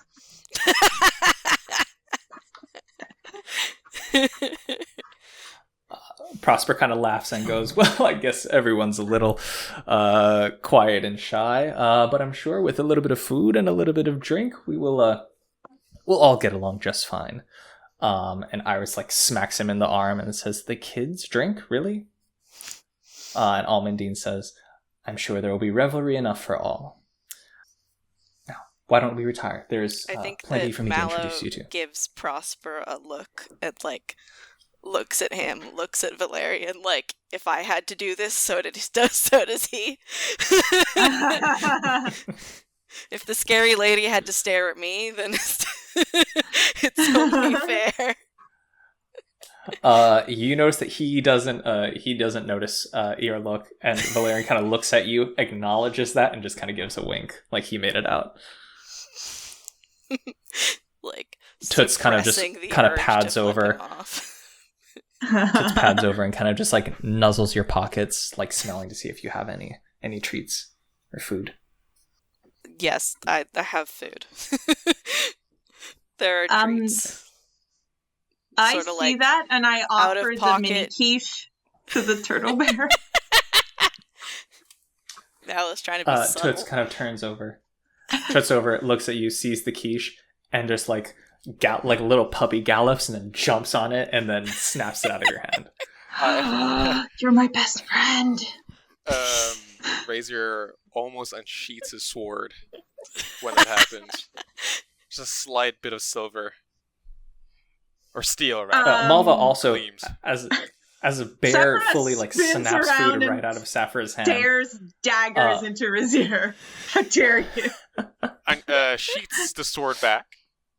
Folds his arm in front of him. Toots!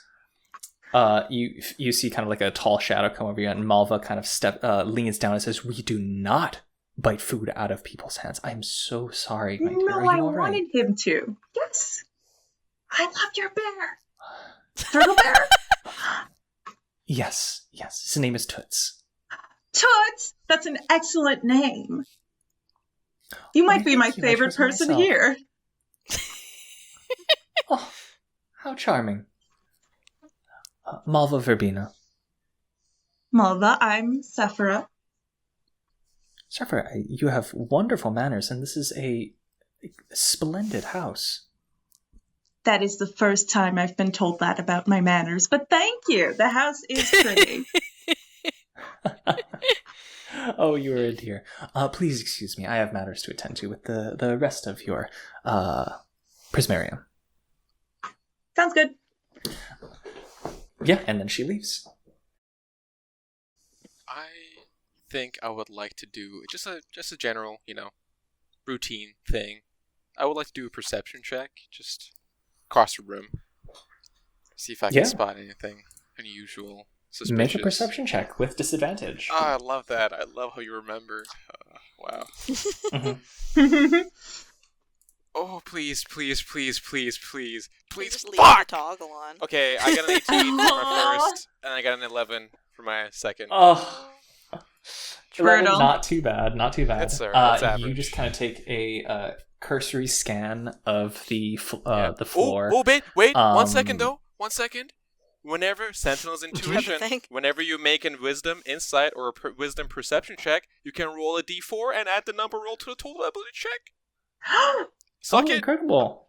Go for it. Okay. Do let's see if it. I get Oh, whenever you make... Wait, that's great. I got a 2, That's so 13. awesome. I got a 13.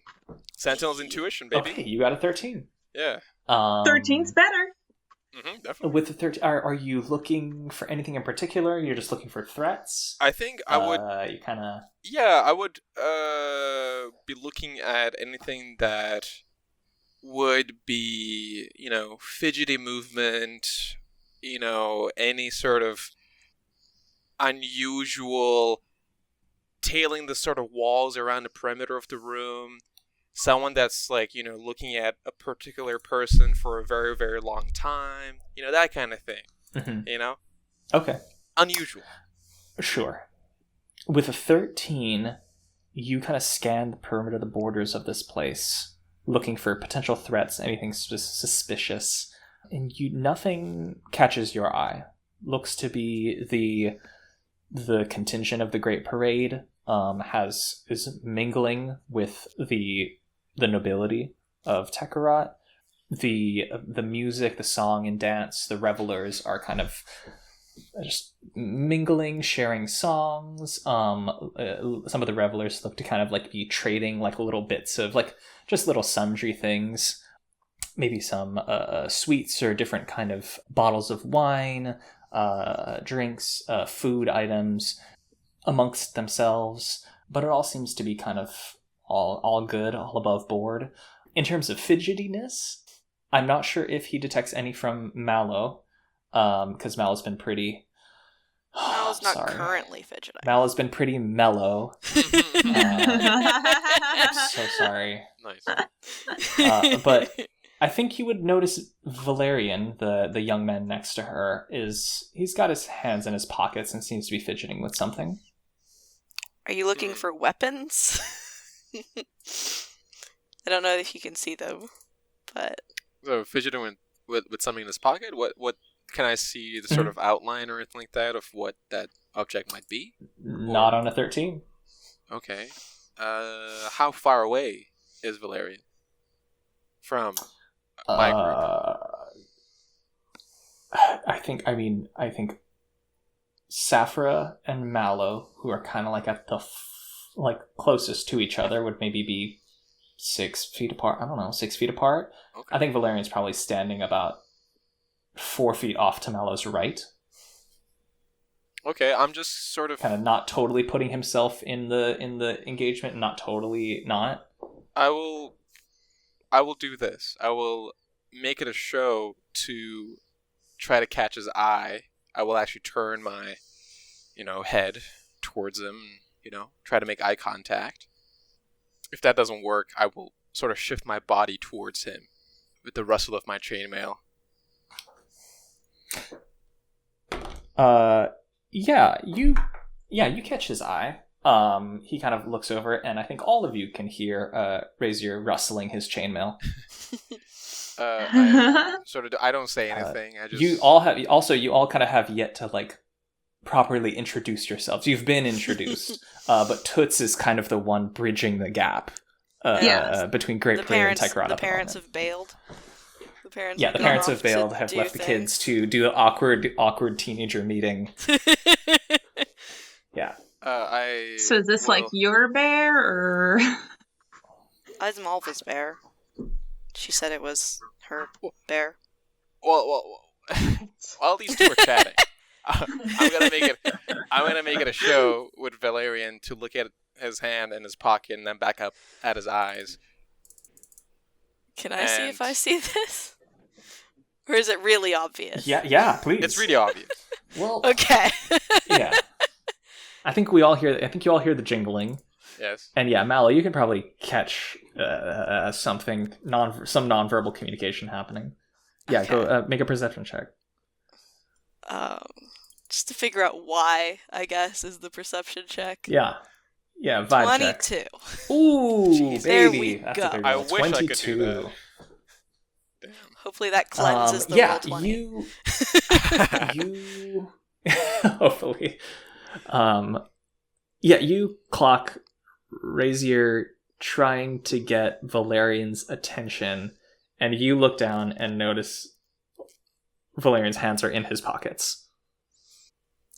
Okay, I'm gonna, Rezier's very obviously a guard, but I am still going to be like, Lady Sapphirah, this is my friend Valerian Morel, son of Prosper.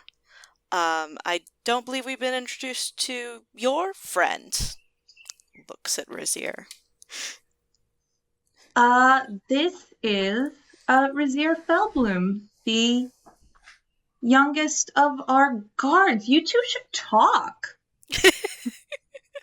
Lady, I think that would be... well, if you wish. I would love for you to talk to her.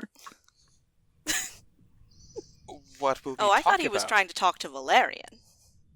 Or him, or whoever. yeah. Oh, he's... Okay. Sorry. Well, No problem. Yeah, he was trying to talk to Valerian, I believe. To Valerian? Yeah. I would love for you to talk to him. well, I only need to say one thing. I'd feel much safer if you really sort of sussed him out, you know?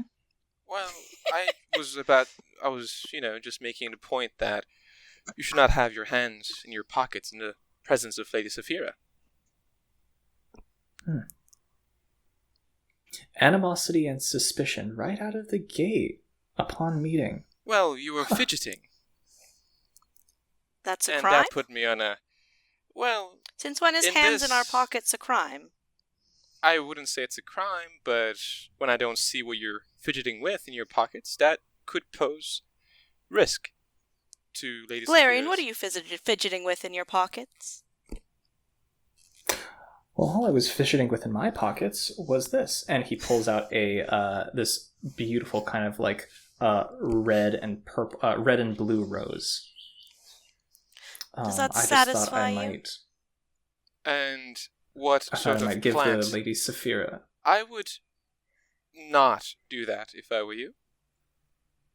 He kind of crosses the gap and offers the rose I step to you. I step in Sapphirah. front of this interaction.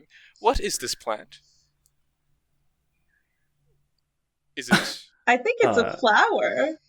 Well, it's red and blue. Yes. You don't see anything wrong Picked with from this, one of the lady? rarest bushes and outside of the winter storm. The rose grows in the most hostile environment. There is only one bloom per bushel. And because of the cold and because of the Well, atrocities it must endure, it bears a blue center. my thought is... But nevertheless, it is beautiful.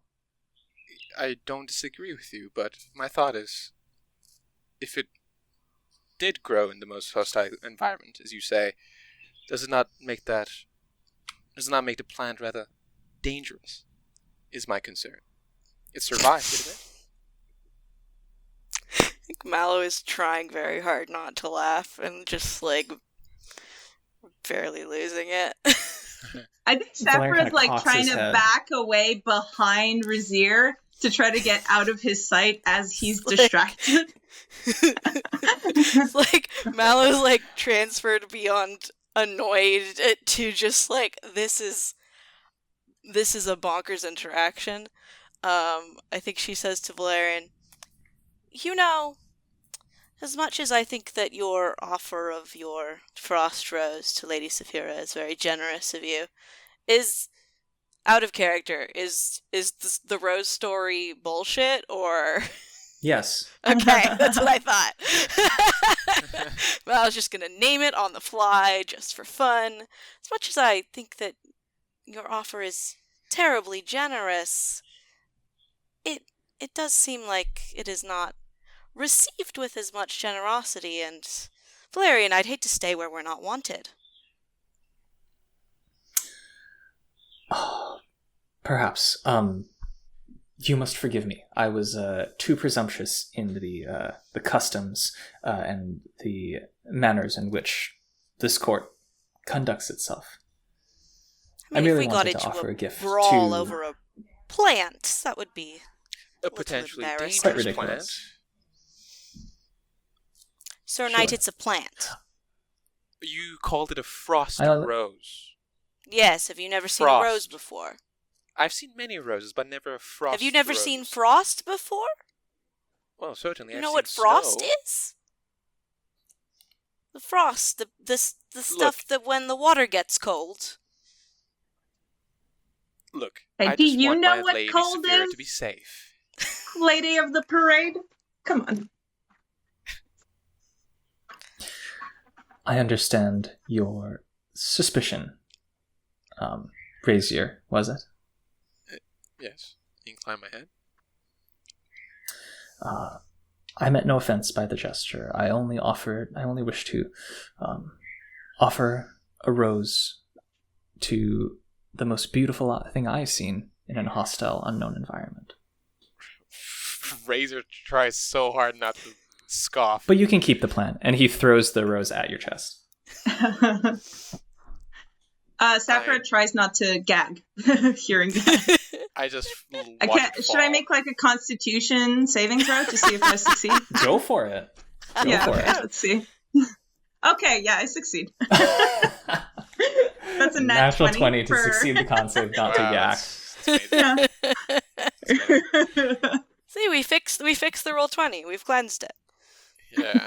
Plans. You guys are taking all Well, the this good is rolls, my though. second useless nat 20 of this session. All the best rolls are gone. I'm fucked. Yeah, just using them up right up start.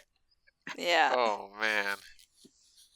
Well, I watched this frost rose fall. Bounce off my dress and fall down to the ground. And I just say, was that necessary? If you're asking for my opinion on what has been necessary so far in this past interaction, I would say nothing. But it is not my house. It is not my home. I sort of, Perhaps Toots and Mallow and I should take our company elsewhere. I make it a point to crush the rose beneath a foot, and I do a little bow with a hand gestured away. Please. I think Mallow links her arm with Valerian and goes, I saw chocolate. Let's go. Let's get chocolate. Come on, Toots. And Toots kind of lopes off. As soon as we're out of earshot. The most beautiful thing in a hostile environment? Are you for real? Hey. That's the I'm dumbest trying thing to I've get ever heard you say. And I've heard you say a lot of Not dumb the dumbest. things. I've come up with worse. Than Are that. you sure? I thought that was pretty okay for on the spot. It wasn't bad, but what was the point of... I mean, I know I put you on the spot. But in fairness, you could have just said, I have a rose in my pocket. Where do you get off? It was fun. I wanted to see where the young guard would take it. And he took it far. He took it so far. Quite far. In character laughing. That has to be the dumbest person I've ever met. If all of the guards in this House Socolla are that paranoid, then this little wager of ours is going to be a little bit more difficult than I first Are anticipated. you sure? I think that I could throw a knife in one direction and he'd go grab it while I did something behind his back. Or more like, you could probably throw a stick in one direction and he'd go chase it. Ooh, what are these little egg things? Okay, can I make a perception check to see if I hear any of that? Probably I Yeah, won't. what the fuck? Yes, Like, yes, you can. We can move back to the other two. No, that's a 4. Can I I did fucking not do hear that that. too? That's a 4. I want to do Yeah, that please shit. make a perception check. Wait, this Come With on, wait, can I disadvantage. Fuck give you. you advantage somehow? It's fine. I have Is there No, you no already way made I your can perception help? check. Come on, please. Damn it. Fuck! Double 4. Wait. Fuck! Fuck! I got a 5. That's a 5. Wow. Okay, 4 and a 5. You guys don't. Sapphirah, I think you can't clock what they're saying. They just kind of move off, and you just hear kind of muttering and laughing because you got that nat 20 and you had to tank that gag, and you did like a champ. But that prevented you from being able to hear what was going on. Rezier, I think your ears are just too hot. The blood is just pounding in your ears. I just underneath my under my breath, I just say, "What a weasel." I sort of vaguely pat you on the metal shoulder. You did okay. It's fine. Did I do too much? Yeah, definitely. Did you not realize that? I thought I was doing what I needed to do to keep you safe. You know what you need to do to keep me safe? I'm wearing these awful high-heeled shoes. I have super comfortable ones up in my room, but I can't leave the party or my mom's gonna kill me. So would you be able to just get them for me? As a safety issue. I don't want to get injured if I keep walking in these heels. Your sister wouldn't want me to be injured, would she? No, she wouldn't. Lady Sapphirah, Rezier is having a battle inside right now. Sapphira's batting her little eyelashes, huh? He sort of finally gives in, bows at the waist slightly, says, "My oath is to you, lady. I'll be right back." With defeat evident in his tone. Great. But before he leaves, he says, "But all I ask is, inform my sister, will you? Keep close to her." Yeah, I'll go find your sister. Okay, good, great. And he marches off. Okay, the moment he's gone, I'm gonna try to leave without being seen and not go find his sister. And he realizes, 10 steps in, he turns back to ask a question. The question, halfway through his mouth, he says, "But where are these shoes?" And he doesn't see anyone. Doesn't see Sapphirah. Shit.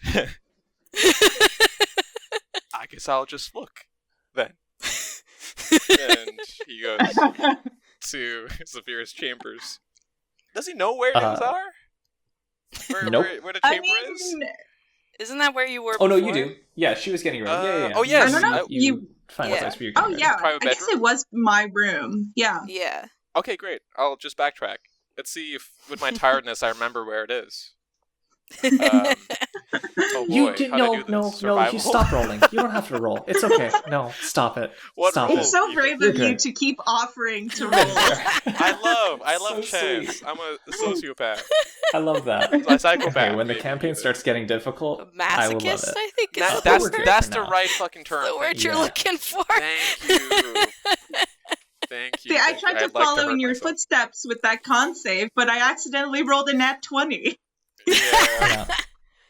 Here, what should I roll, Ethan, to find my way back? Nothing. Just you don't need to roll. You find it. You find the room. Ethan's not You here. go in order to find the Ethan's not. slippers. What? Oh. Ethan. Ethan. Oh, he's Oh, back. fuck me, I was muted. Sorry. Oh, no. no. You don't need to roll. Stop volunteering to roll. But I want It's to fine. be fine. You can find your way But I'm back. Were tired. you talking this whole time? Do you want to roll to find the No, slippers? It's like, no, to find my way back to the bedroom because I don't know where. You find your way back to the bedroom. Man, That's fine. In the interim, we will cut. Fine. We will cut from Rezier going to find the slippers. Sapphirah, you, with your preparation, you have secured a way out that you know for sure that you'll be able to get out. You may make a stealth check, and you may make it with advantage. Nice. I really need it. Come on. Let's go. Oh, that's a 17. Awesome. 17. May I Yeah, you feel... roll a perception check to see her leave the ballroom? You may. Okay. Ah, damn it. 14. 14. Okay, Not close. enough.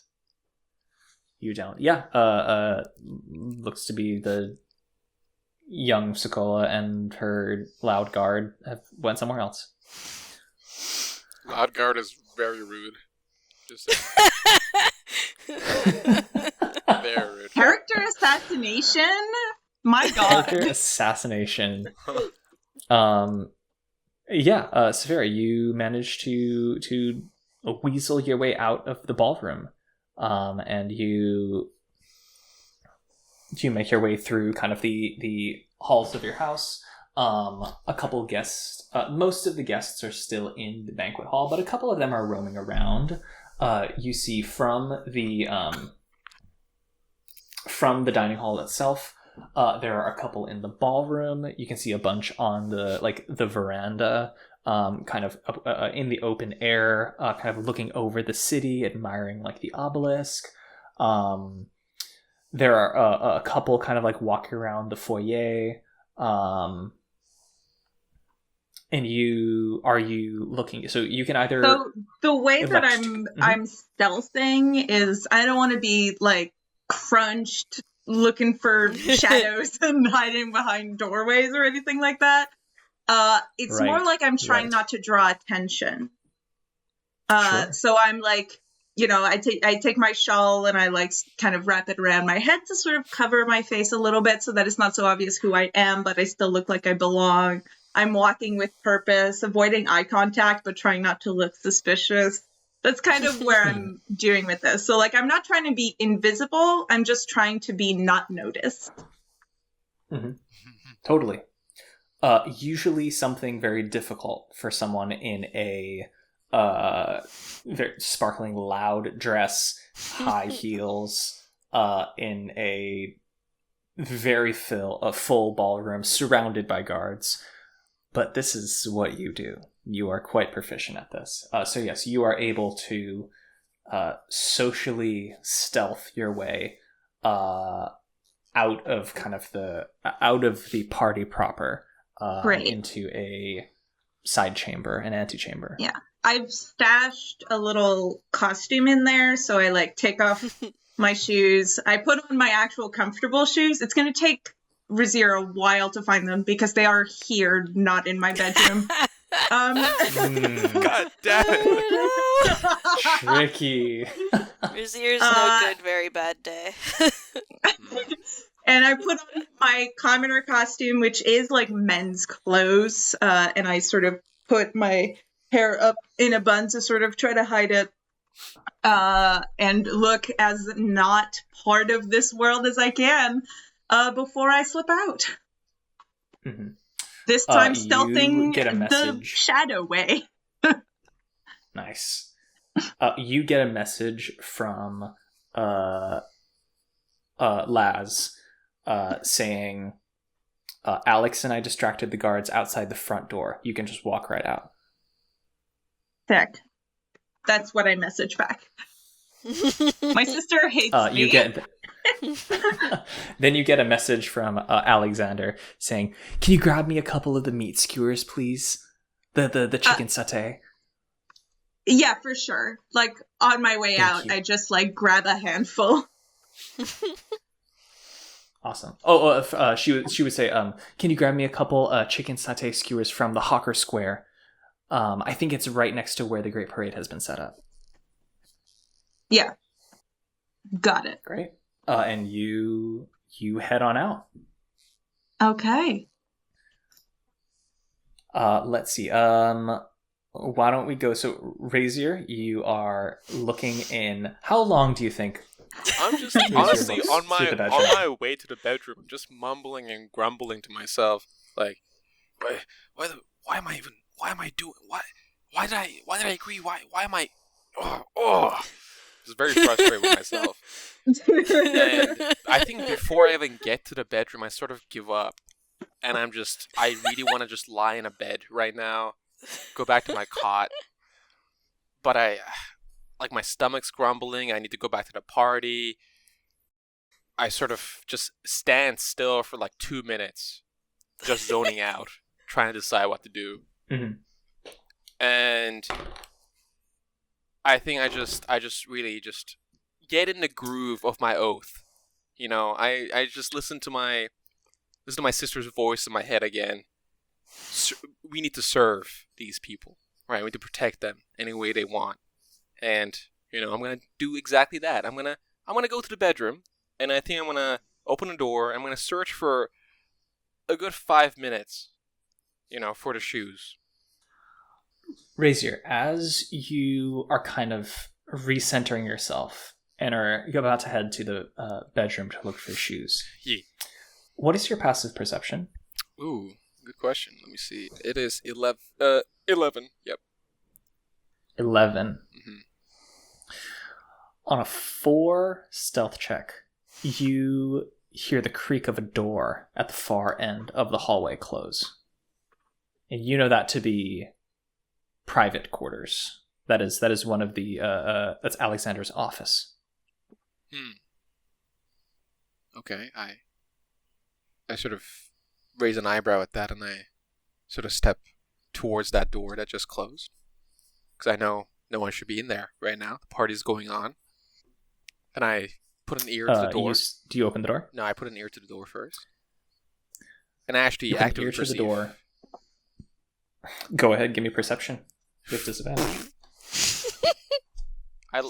Please, Hell please. yes. Oh my god. Oh. I forgot I gotta- rolling with so, disadvantage. I got a natural 20. I got a natural 20 Uh-huh. perception, and then And? I got a 5 with disadvantage. I will. Hey, watch this. Tough. Fuck. 6. I got a 6. That's a 1 on the d4. Watch this. Oh, fuck, wow. that's Second one All in right. a row. With a 6 perception, you cannot hear anything inside. Okay, but I like sort of swear to myself that I heard something. I heard a door creak, and now it's closed. But wood usually creaks sometimes. So, but how did I hear it all the way down the hallway? So I'm just gonna shrug, and I'm just gonna, just check in case. So I open the door and I look inside. Mm-hmm. You look inside, and as soon as the door opens, you see nothing. You see nobody inside. The desk, it's kind of like this heavy, beautiful wood oaken desk, high backed chair, and then just walls covered with bookshelves. There's kind of like a little globe in the corner, and what looks to be a matter of kind of like spyglasses and kind of like observational equipment. But you do see a bunch of the drawers of the desk. A couple of them seem to be open. And judging from how I've known Alexander, for however I've been in the house, Soccolla for, what would I base off his character? Like, would he leave these drawers open or closed? Like, is he a very meticulous person? He's not the most meticulous guy, but he's not sloppy. Okay. This doesn't look like something he would do. Okay. And is it completely dark in there? Like, do I have any light? Or how's it? There are kind of like sconces in the hallway, so you're kind of getting light from there. But no, there are no lights in the office. Because, like you said, nobody's supposed to be in there. But the drawers are open. Oh boy.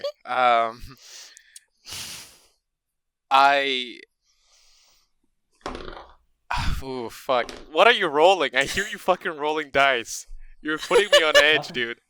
You're putting me on edge. Don't worry about it, bro. What regular, Hey, don't worry what about regular it. human being leaves their drawers open?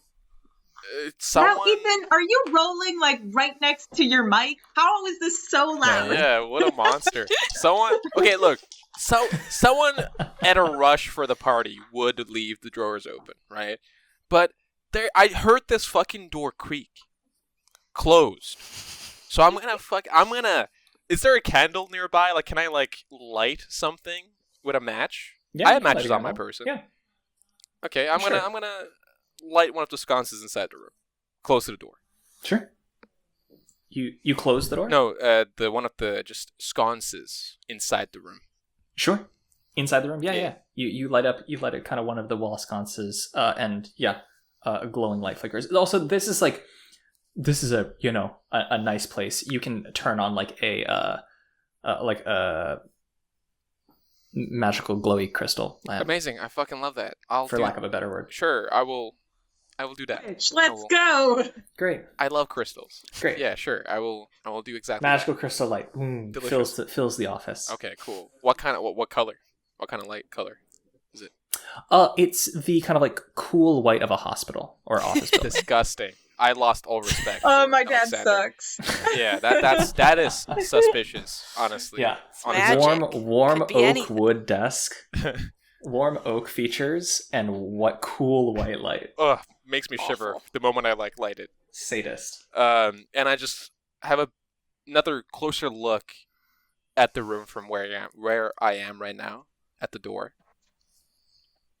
Do I see any sort of person? I will allow you to re-roll a perception check Okay. Who hit disadvantage, of course. with Oh disadvantage. boy. Oh my so god. I got a 6 and then Why a 5. can't- So Five. that's you how keep my day. rolling Sarp- fives. Sarp plus just 2, dropped Two is a off 7. of the call. He left the Discord call. The roll Oh, was so shit. bad. Hello? Sarp said, "No, I'm No, done." I'm done. Come on. Also, it's my turn to Come apologize on. for my dog. If you Hello. could hear that. I am back. I'm back. Hi. Hello. Hi. Did you hear my We thought frustration? you gave up forever based off of that roll. No, dude. Okay, so I added 2 and I got a 7. Do I see? Yeah. I'm aware. Fuck you. No, you don't see anyone. In here. Okay. Well, you know what? I'm just gonna say. I'm gonna contemplate. Should I close his drawers for him? Would that be inappropriate? Maybe I shouldn't do that.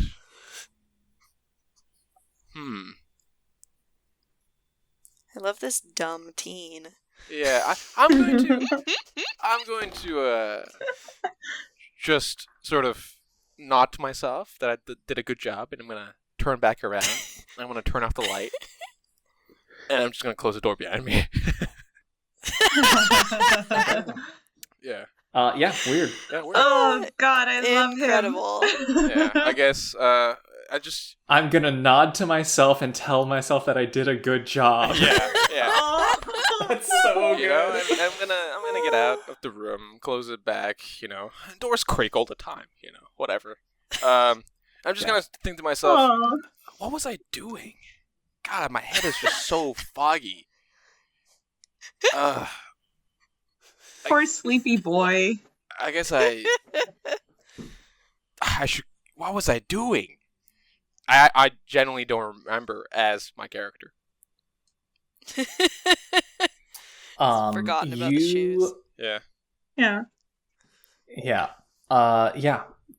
Distracted, kind of at a loss for responsibility, kind of slipping your mind that the one important task that you had was to watch the heir of the house. You kind of what does Rezier do? I sort Where of does he go? like Does he go back to the lean. house? Does he seek his sister? I think I feel a great weight on me, of tiredness, exhaustion. The armor's really heavy. I just heard some random noises and it came to nothing, no fruition for me. So I'm just gonna sort of lean against the wall next to that office door. I'm just gonna sort of just take a little rest for a second, just lean my back to the wall, cross my arms, look both ways of the hallway, act like I'm doing something. And yeah, I'm just gonna chill. You fall asleep. Oh shit. Can't do it. Yep. Can't do it. You did your best. Did it.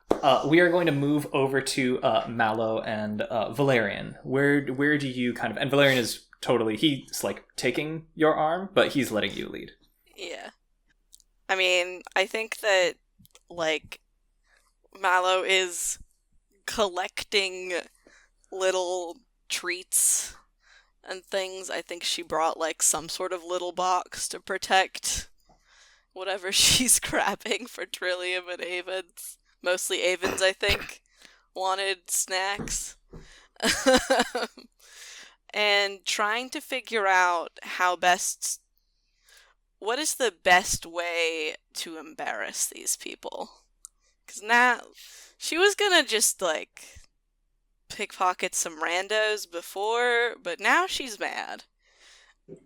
And stealing things from a rich person is boring if you're trying to, actually humiliate them, because they can just buy more things.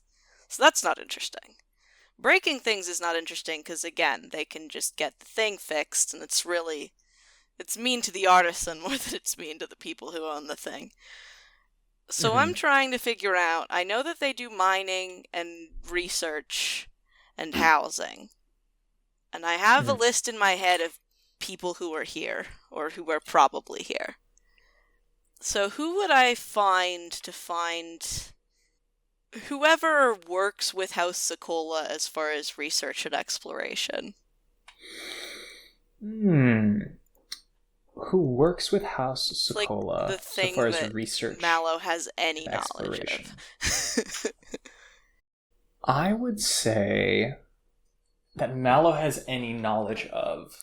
Well, I think that of mining, housing, and research and exploration. Research and exploration is the only thing she can speak with any authority on. So she's gonna go for that. I think make a history check, I guess. Okay. Yeah. How well See do what I you can remember? recall, from your... Yeah. A 10. Not much. Ooh, yeah, 10. I don't know about a 10. You're confident in kind of the domains of each of the Prismarium houses, but in terms of their logistics and their inner workings, I don't think you can quite recall. And even if you could recall names, maybe finding them might be a different story. Your best guess is they might be a lesser house, but even then, tough to tell. You don't know any of these people here, right? Don't have enough politics to really do the politicking part of scheming. I think in that case, I'm gonna try and find... I'm looking out for whatever scrolls or potions my friends wanted. Does that even exist? Fuck it, yeah, make a perception check. Does anybody have potions? And you see Valerian kind of clocks you, going kind of in on yourself and meditating. He's going to give you advantage. That's helpful, because I rolled a 7. That's a 9. It's not much better. What's up with Roll20 today? It hates us.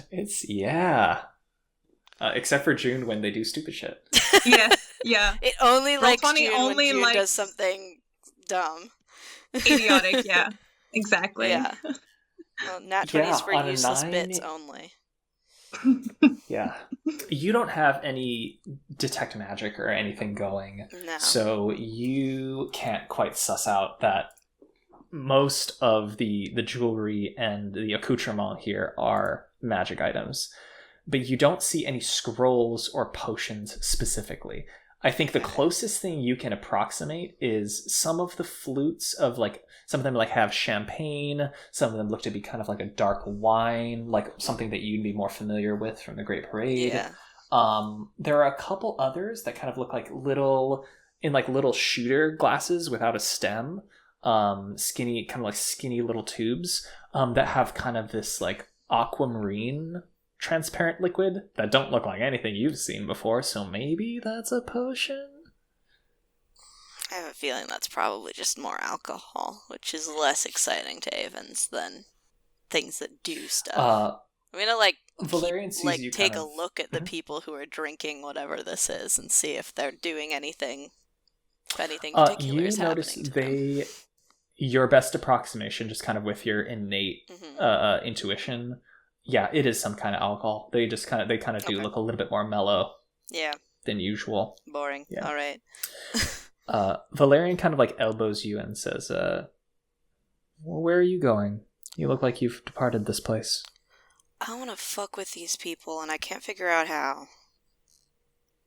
Oh, why don't we take their shit? That's boring. You know, the bet that we have back. Oh, I'm not talking about money or material shit. You kind of see like a smile spread across his face. Something a little more irreplaceable. Like? Paperwork, documents, deeds to certain mines, or housing developments. All right. I did a little bit of research on this house before we came here. Okay. And though they are powerful and they have a wide reach, everything is recorded, and all money has a trail. All paperwork has a trail. Okay. And it's all here in this house. Your research tell you where? I'll let you in on a little secret. I may have rigged this bet a bit. Oh, really? Yes. Why else would I put something to you in the spirit of fair competition? You fucking with me right now? No, I'm not. Avens and Trillium are here. I gave them potions of invisibility, and I've hired their services to... Motherfuckers. Really? Try it. Hey, everybody going behind my back? Deal. You are a child of one of the captains of the Great Parade. So you are have you. Just as much access to resources as I have. Exactly. It's not my fault that you want to do everything and get everything done with your own two hands. I'm perfectly happy to outsource my work. But they do only have an hour. It's not an incredibly powerful invisibility charm, so hopefully they turn up some things. But hopefully by that time, they get in, they get out, and I have enough of a lead that I win. And you're going to have to kiss one of these fucks. And it's going to be hilarious. I really want to punch you right now, but I'm refraining. Oh, I do love court. Hey, Toots. Kind of like Pat's Toots. Do you know where the people make the food? Kind of like Toots just looks at him, gives a little... I think I would like you to use your little nose and follow the trail of where all these servants are coming out of.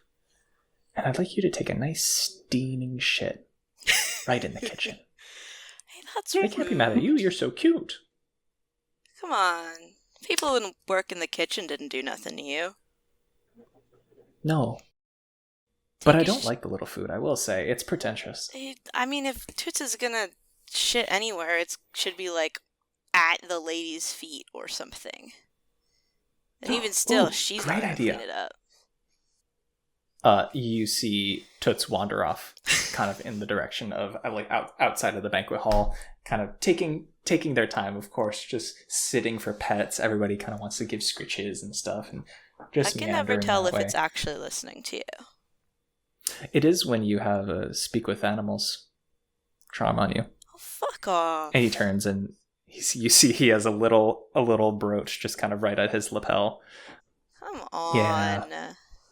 It's fun, and you have the most fun when you prepare a little bit. Well, excuse me for trusting that if my friends had fun plans, then they'd let me in on them. We made a bet. You have fun plans. Look, You okay. clearly had these plans Fine. before any bets were happening. This happens in more than a single day. Yeah. Yeah, it does. The hard work pays off. I feel bad. I want to help you. Well, it is now your job to get tiny snacks and whatever else Trillian and Avens wanted. So, Done. it is your job to I have an idea. see if there's any magical things that are interesting to them. Where did that He nods. I think I can do that. rich chick go? I don't know. Maybe ran off to her room crying or wanted to write some poetry under the moonlight. I have an idea.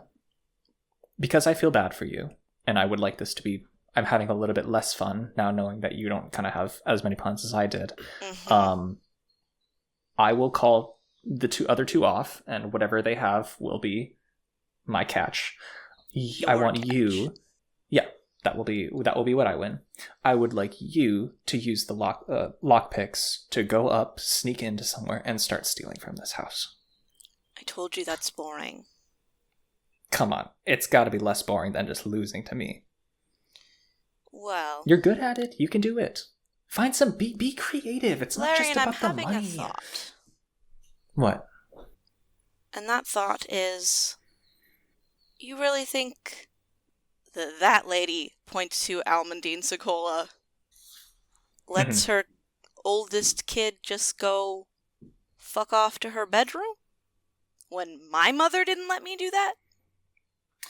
He kind of sits for a moment, looking. I think that kind of woman is shrewd, capable, but also has a lot of plates spinning. And I think she would beget a woman that is also shrewd and capable. Yes. I think she can get it. I think she can get out.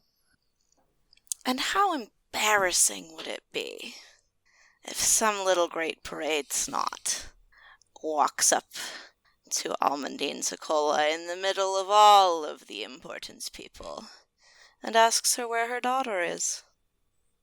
You to see his eyes go wide and just a little like boyish smile. Oh, you are the most brilliant. I mean, even if she has just fucked off to the garden, Uh-huh. damage is done, isn't it? Yeah. And if she's not in the then house what? at all, ooh, That's even better. all right. This one's mine, though. Okay. Yours, go. You got this. You can take your I'll sit back and outsourcing. wait. Choke on Shut it. up. He just bows. Puts hands in pockets.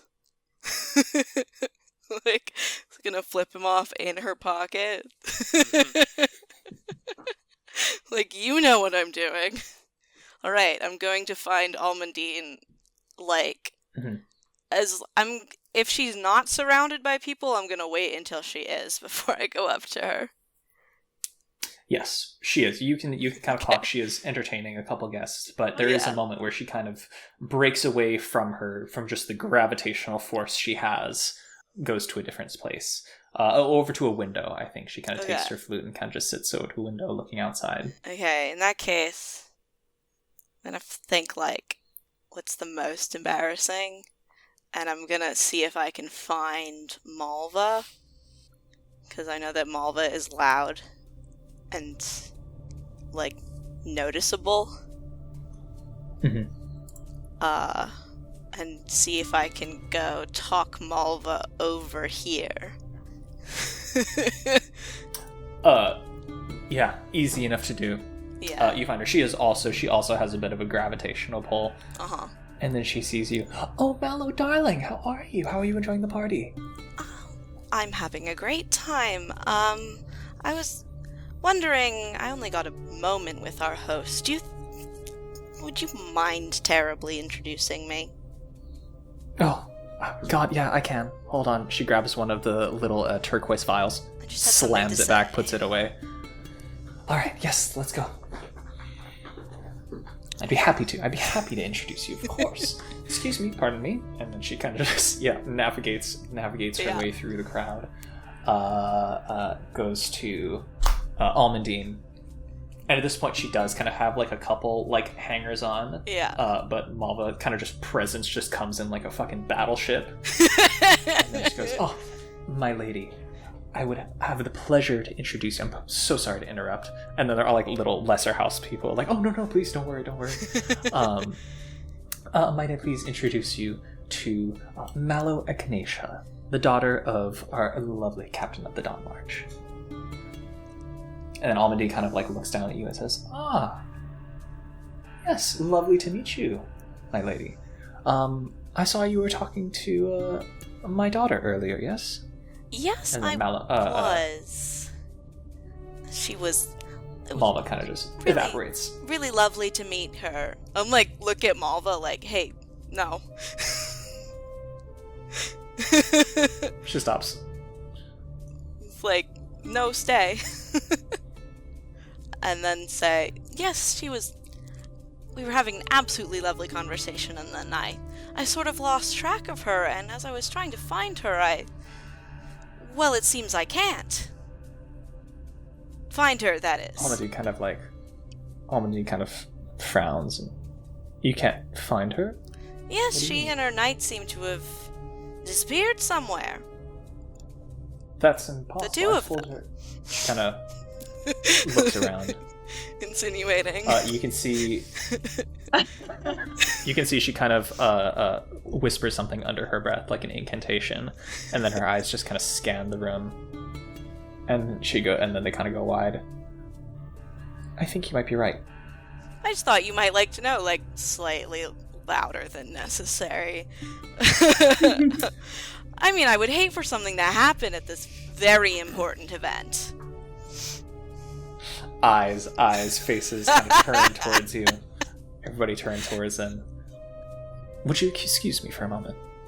Of course. And she kind of departs. Malva kind of looks at you. You have balls, woman. She is missing. Did you just embarrass Almondine at her own party? I think I might have.